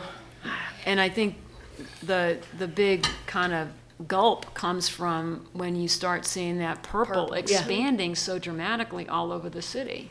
Yeah. When you could increase your residential density by kind of working more with those Right. lower colors That's and right. expanding your definition of low-density residential. So again, for the yellow, not necessarily just being, continuing with our ills of the past for certain, but making that more, okay. And just mix it up. And the only thing in the narrative that gave me a little pause throughout was just I want to just look a little harder at how we're defining some of the commercial uses in some of these residential areas, because I certainly support the corner store and some of those real Right. amenities, but we have to be careful that it doesn't all of a sudden expand into all Right. of a sudden we've got a city center where we don't want a city center. Right, right. And so that was the thing is again, we recognize for certain on these narratives, and I think once we start putting some kind of, the conversation we were talking about is instead of a hard density number, because we've always asked those questions like, where did that number come from? Where's 15? Why 15 dwelling units per acre? Well, even what some places have done to give more flexibility is that you set the height limits and you let whatever fits. And I would say that somebody with some knowledge about, and some, that this is what they do for a living, and they've seen this in other cities where things have worked, it would be super helpful to have some, I don't want to say the word consultant because I can't It's okay. stand. I work for a local government for 18 years, so I know what that means that I don't get a raise that year. But so I hate that word, but just some expertise from that about what is this that works? Where's this range? And setting kind of a density range as opposed to a hard and fast number, which I do think sets the more work that you talk about when we talk about, well, it's 16 dwelling units per acre, not 15, so now we got to go through a special use permit for that one more dwelling unit per acre situation. Again, we don't have those numbers yet, and that is something that we need to work on. But it would be nice to have some information about who's doing something that really does work, and where does that come from. There are other landlocked cities in this great United States that have large universities that we need to, I think, do a little research on, where they have some affordable housing units. And how they're partnering with the surrounding Exactly. municipalities, whether it's their counties or other cities. Exactly. Because right now we are looking so finite at our little footprint, That's right. and what happens on the very outskirts of that footprint really matters, because that's an enormous opportunity as well, which And is that why we need to be looking at it regionally. That 2013 plan was a regional plan, and it was something that TJPDC, the comprehensive plan, it was done with city and county and the university. So, that was helpful. Well, and before we leave this, I just want to make sure I'm hearing from my colleagues is that are we comfortable with the Planning Commission seeking outside assistance and expertise to help them finish the comp plan and move forward with the code? I think it's necessary. Okay, It's good. absolutely vital. Agreed. Thank you. Good. Yeah, I also have the question about whether, because I don't think in any of those videos that I watched, I just watched the recorded videos that there were experts. Maybe they had worked with people, but this was, the staff so then are we back to whether we have some more staffing needs than I think that's a perfectly good question for the new city manager, but right now, I don't think staff is going to tell us they have the capacity to do the work that I needs think to be that's some done. of it, yeah. Huh. And again, there's been some turnover there as well. So, Okay, so, and just want to bring that up. Also, I've heard corner store a few times. I just want to point out that there were tons of corner stores before people started getting pushed out and displaced. There was, Estes, which was apparently just purchased, that was thriving at one time. There was a store right up from where the hospital, I never know streets, but near Knoll Street, there was a store right there where Marie Betts is right now that used to be a store. There were 2 stores on 6th Street, right, at the time. So also when we're thinking about this, we need to make sure that we're saying, the same thing, and I don't think that we are, because what some stores have become, like I think one is a firm right now instead of a store, where the goal of that owner going through CIC was to figure out how to expand, right? And you can see in that area, and this is 6th Street, that area, there's a development that is being proposed. There's, I think, an architect firm or something in where the store used to be. And so we have a lot to do to undo what it has been done. And Mayor Walker, that's exactly the kind of things that we were talking about when we were looking at this small scale retail. And it is one of those tricky things, and I'm going to say the word, and people don't like this either. Some of this code audit is going to have a little form base set to it in order to get that kind of thing. We've got to zone, and we've got to do whatever it is, whatever the word is, and to make sure that we get what we're actually looking for. And Brown's Market, it's one of my favorite places to go, but that's kind of the small scale that we were looking at. I mean, Gibson's was there forever, and my kids loved that. Now it's I don't know what, but it's not. Can't go get the Pop-Tarts anymore. But that's exactly the kind of thing that. Well, we supported the health department, the grant. You do not want Pop-Tarts. You want healthy food, Lisa. And I ain't eat Pop-Tarts anymore. So, but I think on the point. the only thing. Go ahead. Like, what do you? I just got one thing I want to add, or ask, rather. I haven't really said much. So, in regards to the zones, we're talking about the affordable housing zones and incentivizing them. Is it possible for us to include, there's a special advantage for it being affordable housing? So it's not like we're not just incentivizing it, but incentivize an advantage. Does that make sense? Well, I definitely think that. I mean, it makes sense, and I think that we don't want to just build units. You want to build affordable units, and we want to be targeted in how we do that. And I think that's part of the housing strategy. I mean, I think that's where that comes in, and I think there's got to that housing strategy is really key, and kind of researching. And again, I know there are other people out there doing it. We can't be the one trying to recreate the wheel. Yeah, and the strategy, we're going to have to, because it's not clear, everybody has a different, what is affordable, like when you're trying to define affordable housing. So we have to define that apparently, and that needs to be somewhere. And prioritizing AMIs, that needs to be in there somewhere, because now it just seems like it's a toss-up. And the terms, what the years, 5 years. Most people don't realize that I can do affordable housing and it expires in 5 years. But we have to be, I think part of that strategy too is we have to be strategic about that in itself, because I can't remember a city in Maryland not that long ago. They had all this affordable housing that was built that expired in 30 years. It was hundreds of units, and then everything expired all at the same time. And then so there's all these people displaced without affordable Well, and that's housing. where we got to position our nonprofits to be able to buy those things. All right, so let's, for the sake of this conversation. Yes, But it's also about I'm sorry. Can I go too? You're saying relative to the stores, you want to hope they're going to build what you wish for. I feel like the same thing is with housing, because we still have some things that are just still not within our control as much as we want them to be.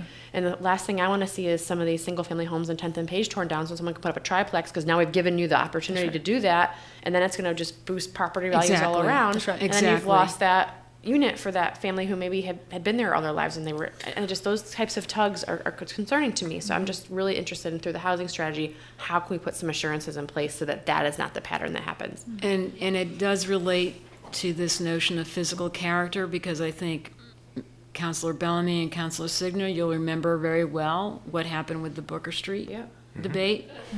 That care of and concern and quality of place matters to all of our neighborhoods. We had Booker Street before you did.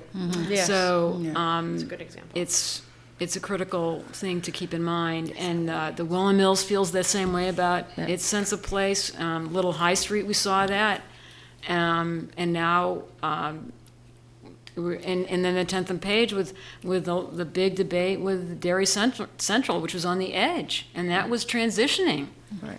So I think this character question, physical character, is important to It doesn't our mean we entire don't city. add density. Right. The physical character still needs to be in place, but that doesn't mean we still can't add density. Absolutely. We've got to be just. Absolutely. We've got to we've be got to relentless do it about smart. that. Small lots, insert Right. them. Multiplexes that look like Victorians or whatever, but they can fit and still that character. Because I think with Booker Street, if it was a different, like if we had presented something that was different and affordable, and they knew how it mattered, and it was kind of, helping the community give some things back that it had been taken, they would have had they wouldn't have been as concerned about density as they were then. And also, it's, Booker Street is good in terms of advocacy. They knew how, to advocate for themselves. And so, And it was great to see. That's some of my most fun nights. I mean, is having, I do. I mean, having the public come out and really engage. I mean, that's why I like doing this. But I know you're tired. Like I said, I'm going to go. So are there any other, are you clear on anything? Because I'm not really. You're not clear. So here's what I know. Let me recap it. I think that we're close here, but we do think we need to go and take that yellow a little more to encapsulate some of the quadplex, the narrative that we have It here. means that you can This may expand not- that color right, then. Expand that. That's right. And that this we're on target with. We like the transition areas. I actually saw, I think Manhattan, Kansas has an ordinance about how to do transition areas. They've got it written in their code, in their zoning. So let's see. Sorry, I did read some other people's ordinances. I geeked out a little bit at Thanksgiving, but and that place-based and we're kind of on the right track in these areas. And just let us know. And so we need to and take. when you're talking about the capital budget, what you need. Sounded like. I'm gonna leave It was that up to Mr. Murphy that that guy. told me about the date you had when you have to make these decisions. So, so as we are today, then what's the timeline, assuming we're status quo with resources? I mean, And then how long will it take to get assistance? I'm Yeah. gonna leave to someone else. Well, the commission's already committed to regrouping on the 5th and trying to move some of the things forward that were outlined in that action taken memo to you guys. Some of the things that they already knew that needed additional work, and I think they'll be able to take the feedback that you all have provided tonight. And then any notes that you all have individually, we have Ms. Galvin's, and we'll gather from you all those and include that as part of the materials that they're going to do. As for, they'll need to regroup basically and put forth their next round of meetings and schedules to work through the issues that are currently pending. To get outside resources takes 6 to 8 months. So, and that's for almost everything. We discussing the timing with the housing RFP and how that's had to go through numerous reviews and different groups have wanted to weigh in. And so every single one of those things is going to take a long period of time. So, I think at this point, if the commission can get, can regroup from this meeting, take these thoughts, the things that they already knew they needed to work through, and work through a potential timeline that they can work towards, that will, there's potential to be much further along than we would be if we waited. So. And I just have a question. Mr. Murphy, is there any way to expedite this 6 to 8 months to get assistance?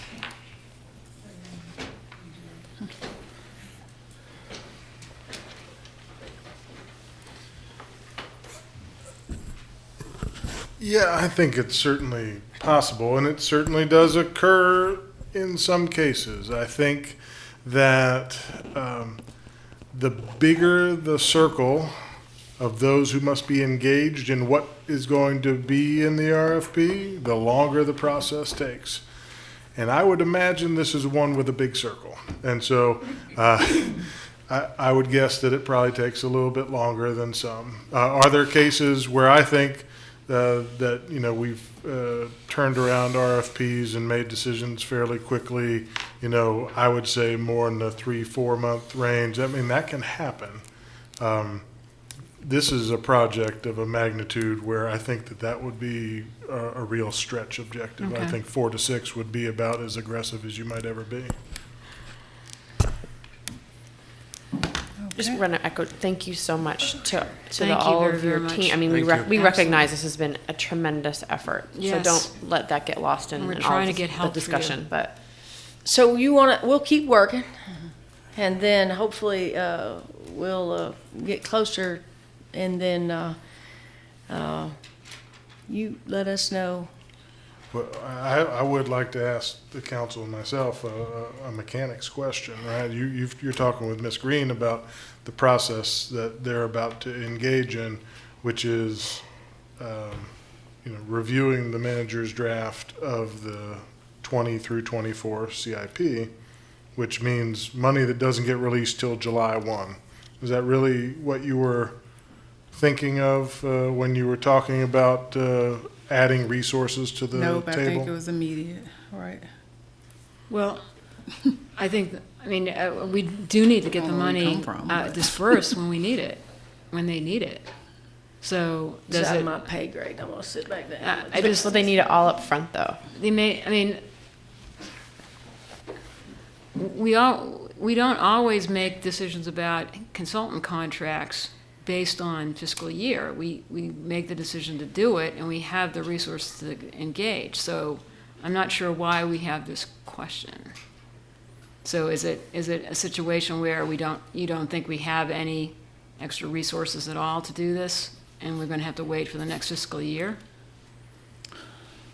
to That's how disperse I it? interpreted your discussion. That's why the question. So if you're asking, is there money in 19? I don't know for sure that there's money in 19 outside of carving more money out of the contingency in CIP. And so Okay. that would need to be analyzed. That needs to be And we analyzed. give you some fairly quick feedback on that. That'd be great. I have a question about staffing. I know, it's coming, Mike, Mr. Murphy.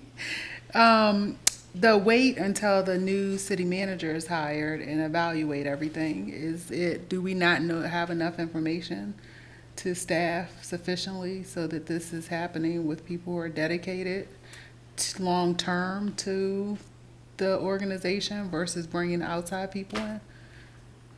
Is there not a way to do this that is more supporting of the organization long-term?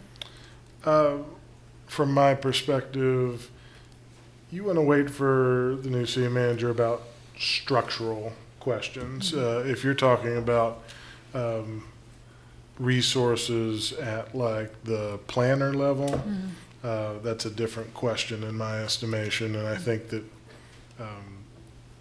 we could document for a long period of time what the need is in that category.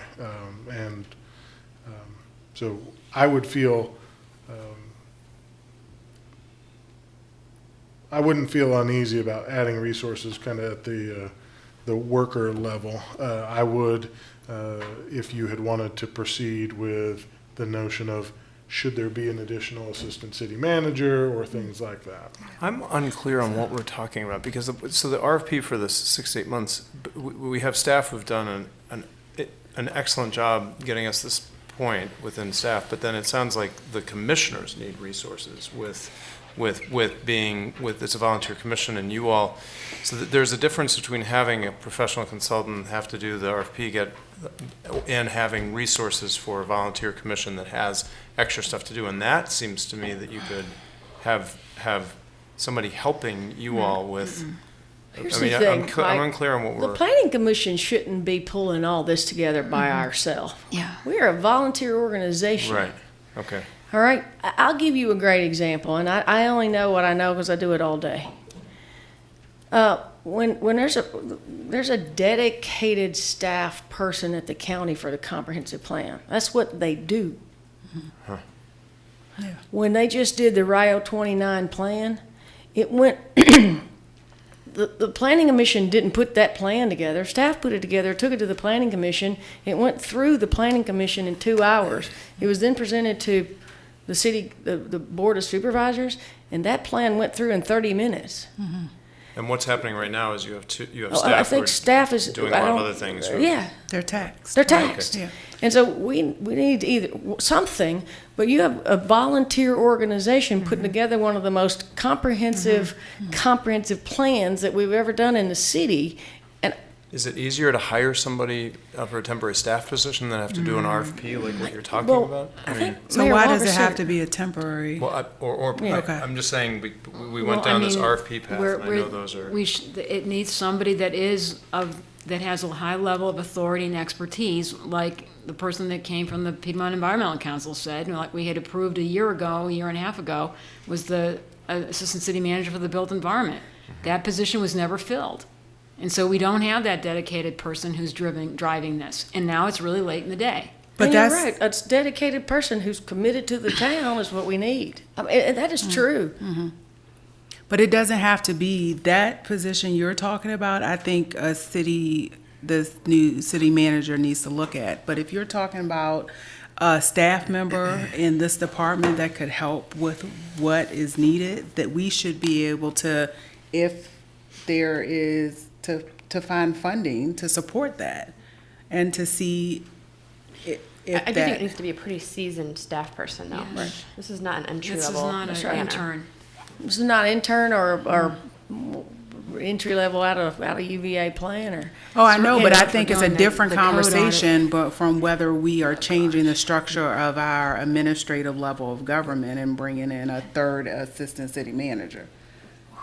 I think we talked about this before. I think what we need, it's been discussed widely, is a long-range planner, just like the county does. And that long-range planner is going to be somebody who will have his hands or her hands on the deck, and the person will be driving the long-range planning, which we are doing right now. That's what we need. It's already been recommended by the efficiency study. We just haven't been, the position just hasn't been funded. Excuse me, though, I thought that was, and when we had that review of the NDS efficiency study, your recommendation was not to get that position, but to get a That is true. transportation engineer. That study, there were 3 positions that were recommended. One was support services manager, one was a planner, and then an engineer. Yeah.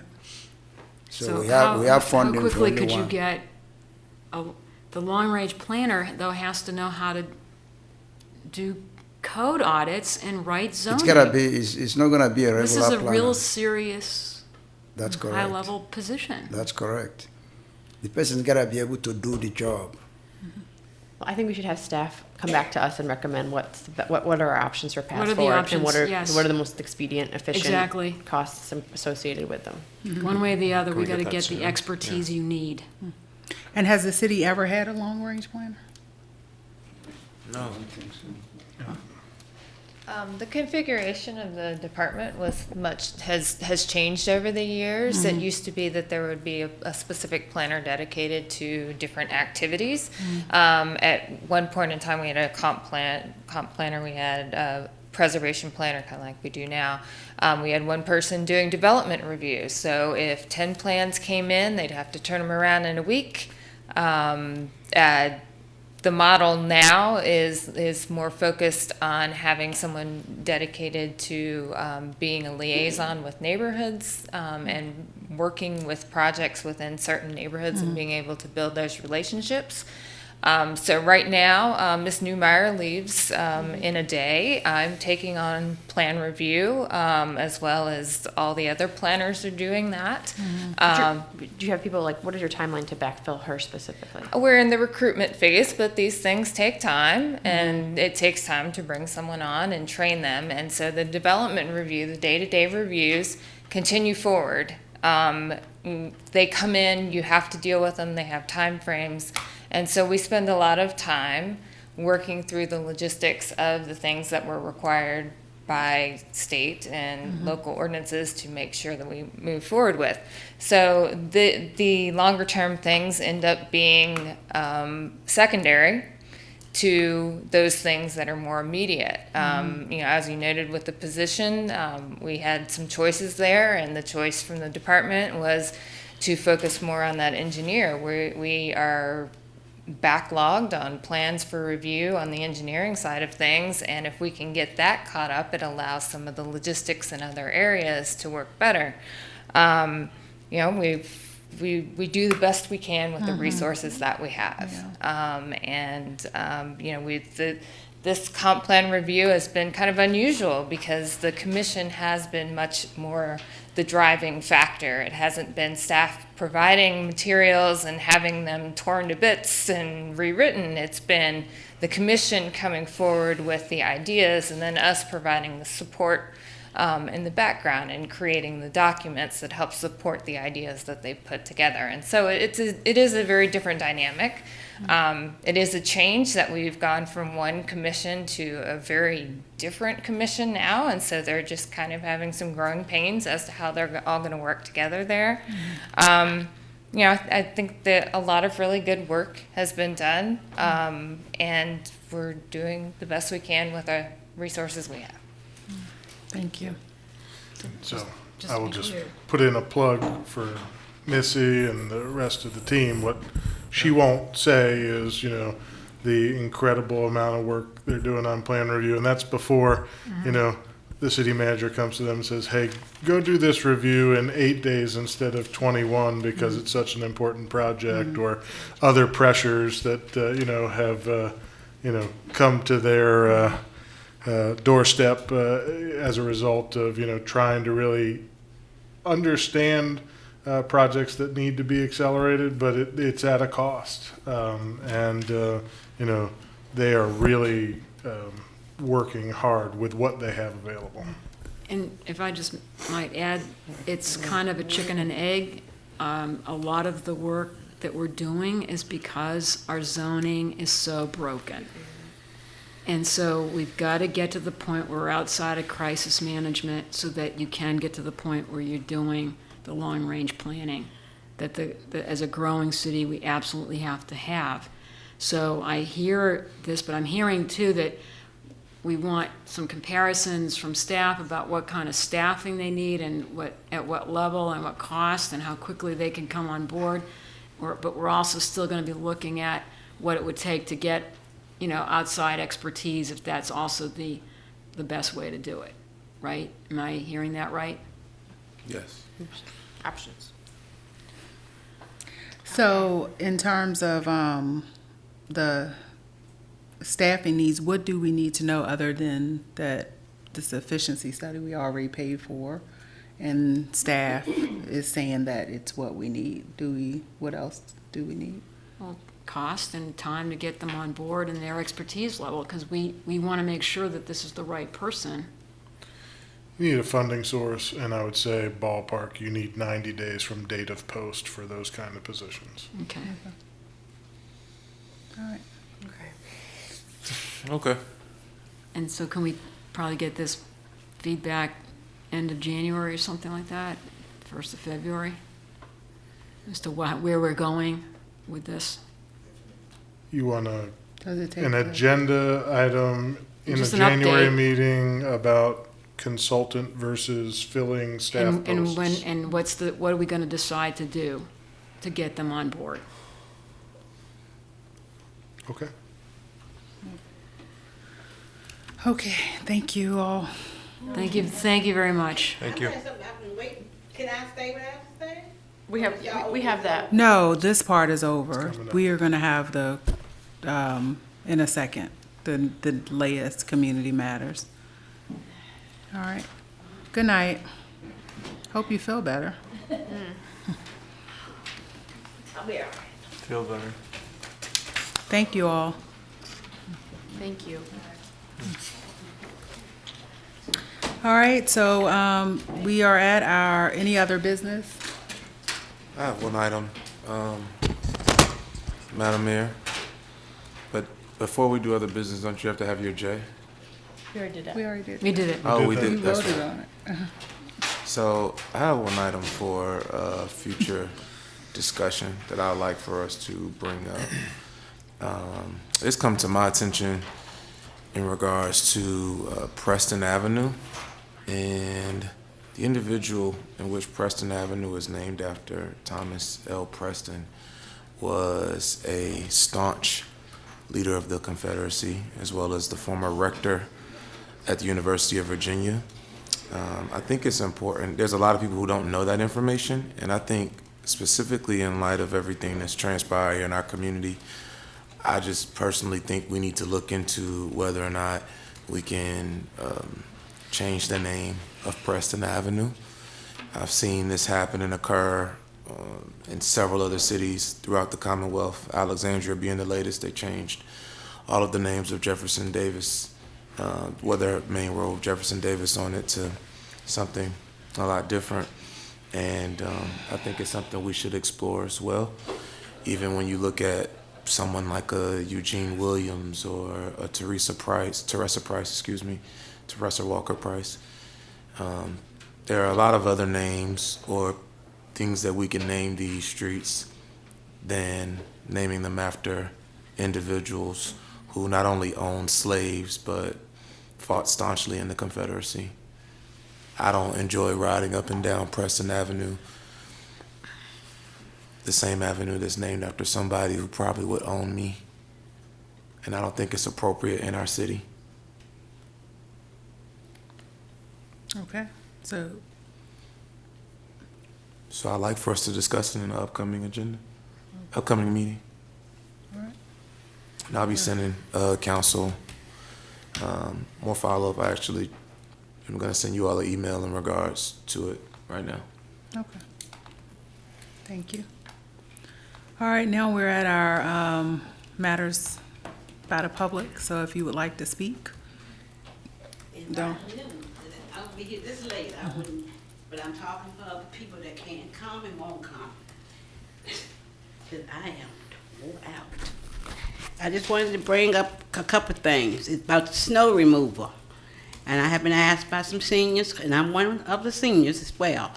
When the plow truck comes and moves the snow, they move it. If somebody have already did your driveway, it's pushed back. The snow comes back, piles up in your driveway. Mm-hmm. And I know y'all heard this before on other people's cars. Mm-hmm. So that was one matter.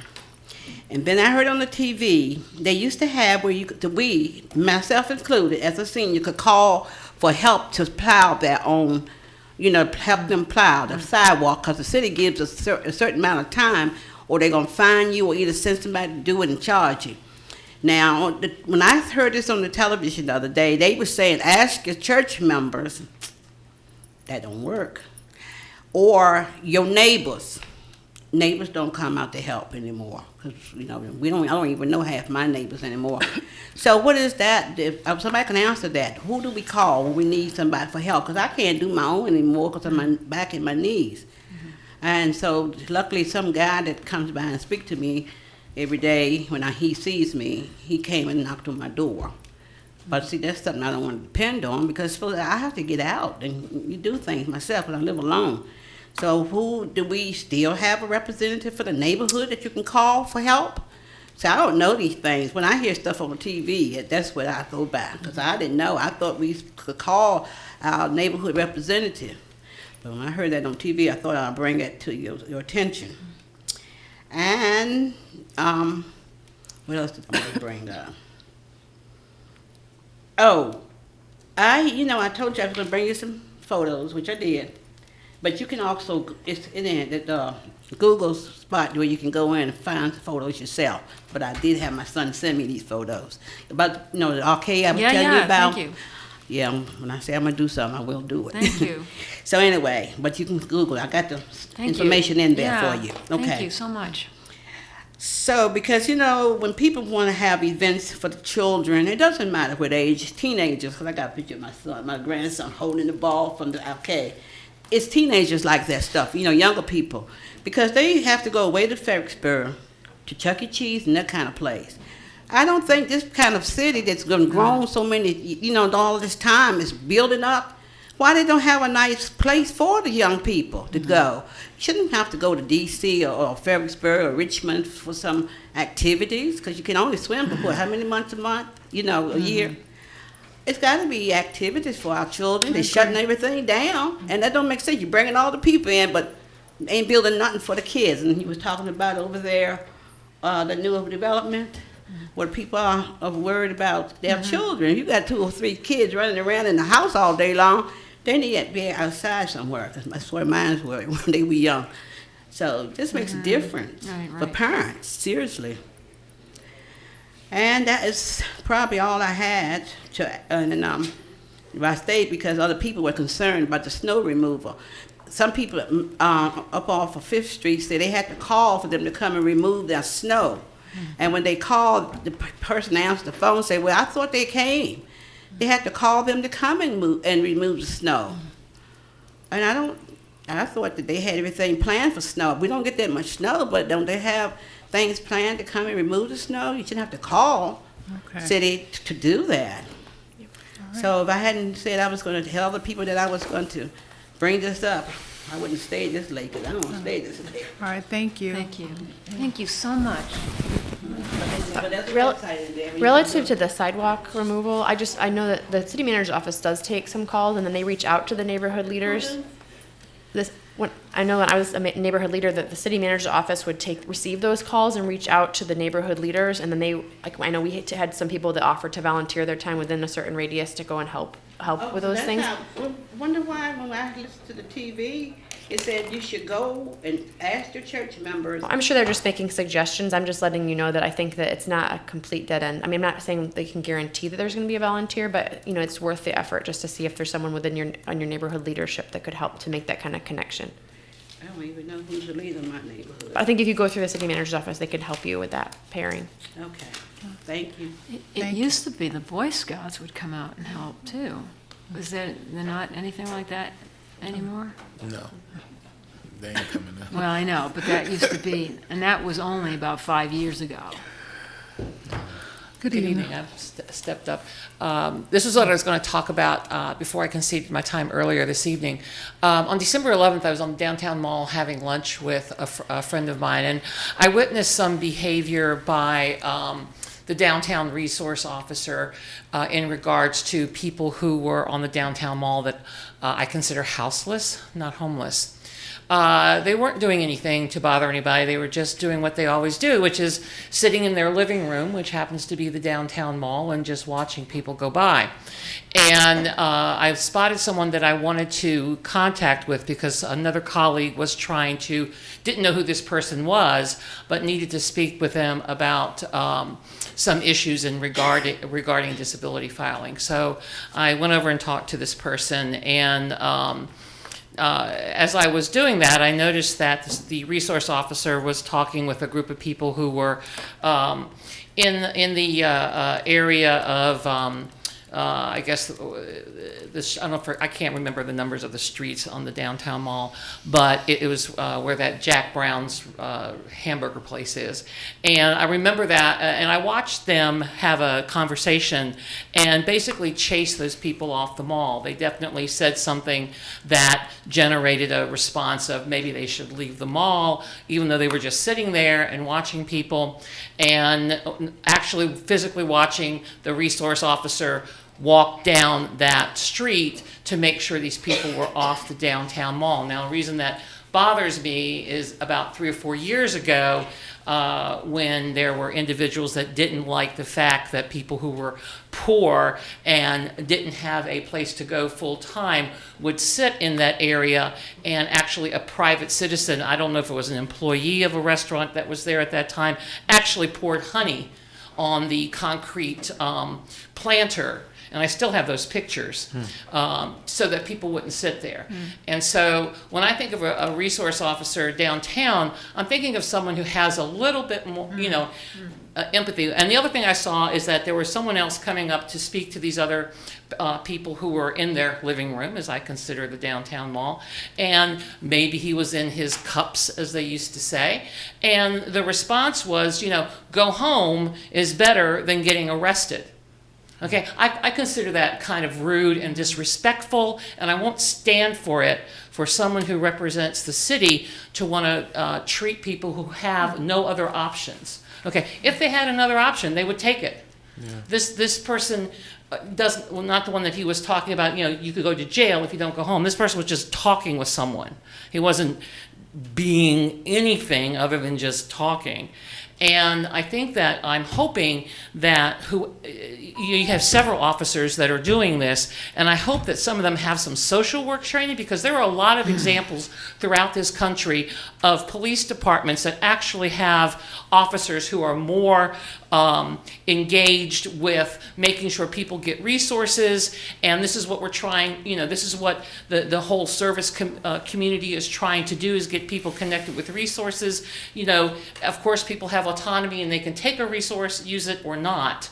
They don't have to necessarily take a suggestion, but I don't think that the way to,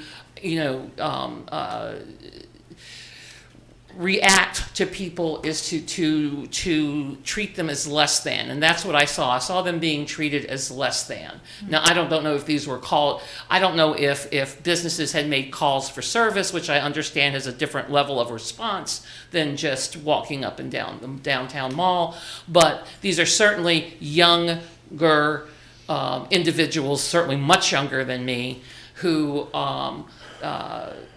I don't know if they're stretching their muscles, so to speak, or what's going on, but I'm really quite disturbed that, and because of that, I've taken it upon myself just to kind of walk up and down the mall during the day, most days, just to see if I see that again, and I haven't yet, but it doesn't mean I'm not going to. Thanks. Thank you. I'm sorry to take too much time. Mayor Walker, councilors, thanks for putting up with all the email from me. I'm pretty deaf and I miss things. I feel like I heard Dr. Bellamy mention that maybe there was some offer from the developer, some change in the program on the Carlton Views or outside, or was there no change at all? Is there any? There was like a more detailed plan. More detailed site plan. So they did provide more detail? Yeah. Okay. And that's in the packet that's on the website, or? Should be in it. It's not in our packet because it was just a second reading It of was the a- same materials, but It was an email that we got. Can that be Yeah, at least sure, sent to me? absolutely. Because Yes. that's, so they actually did There's, change, provide there some was details? more detail. Okay, on this. well, that's good to hear. That'll help me go to sleep. And thank you for considering this so fully. All right. Mr. Emery, I just want to add, if it's okay, Mayor Walker, that at council's request, Brian Daly, who's our Director of Parks and Recreation, met with Mr. Wood, the developer, and agreed that while they couldn't program, as council had suggested, the available spaces prior to the site plan submission, that Parks and Rec would work closely with them at the point of that submission. Great. Thank you, Mr. Murphy. Is there?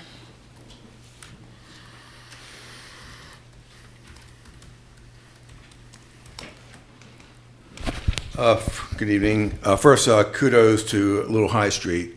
Several months before this last snowstorm, they actually got together in one of their monthly meetings, and they organized themselves so that when there was a snowfall, that they were ready to go and help the neighbors that were not able to do the snow plow, move the snow off their sidewalks themselves.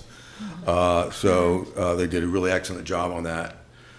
I want to mention something that I hear brought up from time to time. I was in retail with a small business for 40-plus years.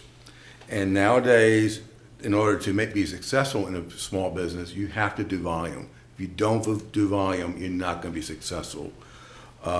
We hear talk about having a little corner store here or there. Again, if you don't do volume, you're not going to be successful. And any decent merchant knows that and is not going to be interested in going to a location that he's not going to have that traffic to give him volume to do the sales. Concerning the comprehensive plan, one of the things I noticed was I was a little concerned that I noticed that there were areas that are ADC districts that were marked as high density. So does that mean that we're going to be knocking down some of these 100-year-old houses that are still in good shape and could last for several more 100 years? Councilor Galvin, you mentioned that someone said to you that I worked at Pace for 2 years. So I know quite a bit about that, and I also know a lot about Carlton View apartments because I was in there almost on a daily basis. But you mentioned that someone said to you that the people in Carlton View can go to Pace. Except for the 3 people that are in the Pace program, which we refer to as participants, nobody else from Carlton View is allowed to go in there. About as far as they would ever get would be the reception desk at the front door. Even those 3 people that are going to Pace only come on very designated times and intervals, and they're not something where they just say, okay, I want to go on over there for the day. They can't do that. There were 4 people in the building that were in the PACE program that were there. One lady died back in, I think it was in May. They have not replaced that person at PACE because they subsidized the rent for that person. I suspect it's probably a cost factor. So I just want to pass that on. You want to get an idea what some of this comprehensive plan might do? Drive down Belmont and look at some of the homes that have been torn down, and well, mostly the homes that have been torn down, but you see what's been rebuilt.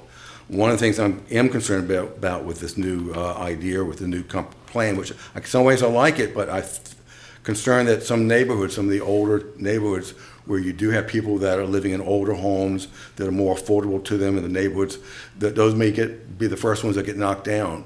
And you mentioned some of those neighborhoods earlier this evening. So I wanted to bring that out. And there was one other thing, and I'm going to forget what it was because I didn't write it down. So another time maybe email. Oh, I remember one thing I want to say. I'm very active about what's going on at Nassau Street with the planned development on that. I'd like to invite, probably nobody knows more about what's going on there than myself. This past week, I attended a FEMA meeting, learned a lot more about floodplains and how to read the maps. And quite frankly, some of the people on staff with the city do not know how to read the maps. I'd like to invite you all to make an informed decision about what's going to be coming up before you on this matter. And I'd like to try to meet with each one of you whenever you're free. I'm retired now, so I've got plenty of time. And show you around that area, and so you have a really good understanding of what we're dealing with in that area. Thank you. Is there anyone else that would like to speak?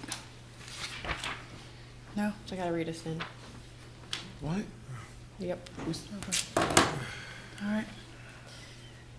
Pursuant to Section 2.23712 of the Virginia Code, I hereby move that City Council close this open meeting and convene in a closed session as authorized by Virginia Code Section 2.23711A1 for purpose of discussing specific prospective candidates for appointment to the Rivanna Solid Waste Authority and Rivanna Water and Sewer Authority Board of Directors and the performance of the Chief of Police. And Virginia Code Section 3711A8 for consultation with legal counsel concerning the City of Charlottesville's community events ordinance and special events regulations, and for consultation with legal counsel concerning the termination of a specific real estate purchase agreement, and for consultation with legal counsel concerning interpretation of the City of Charlottesville zoning ordinance and affordable housing fund requiring the provision of specific legal advice by counsel. Thank you.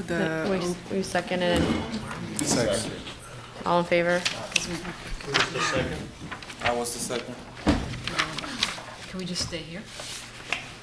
No. No.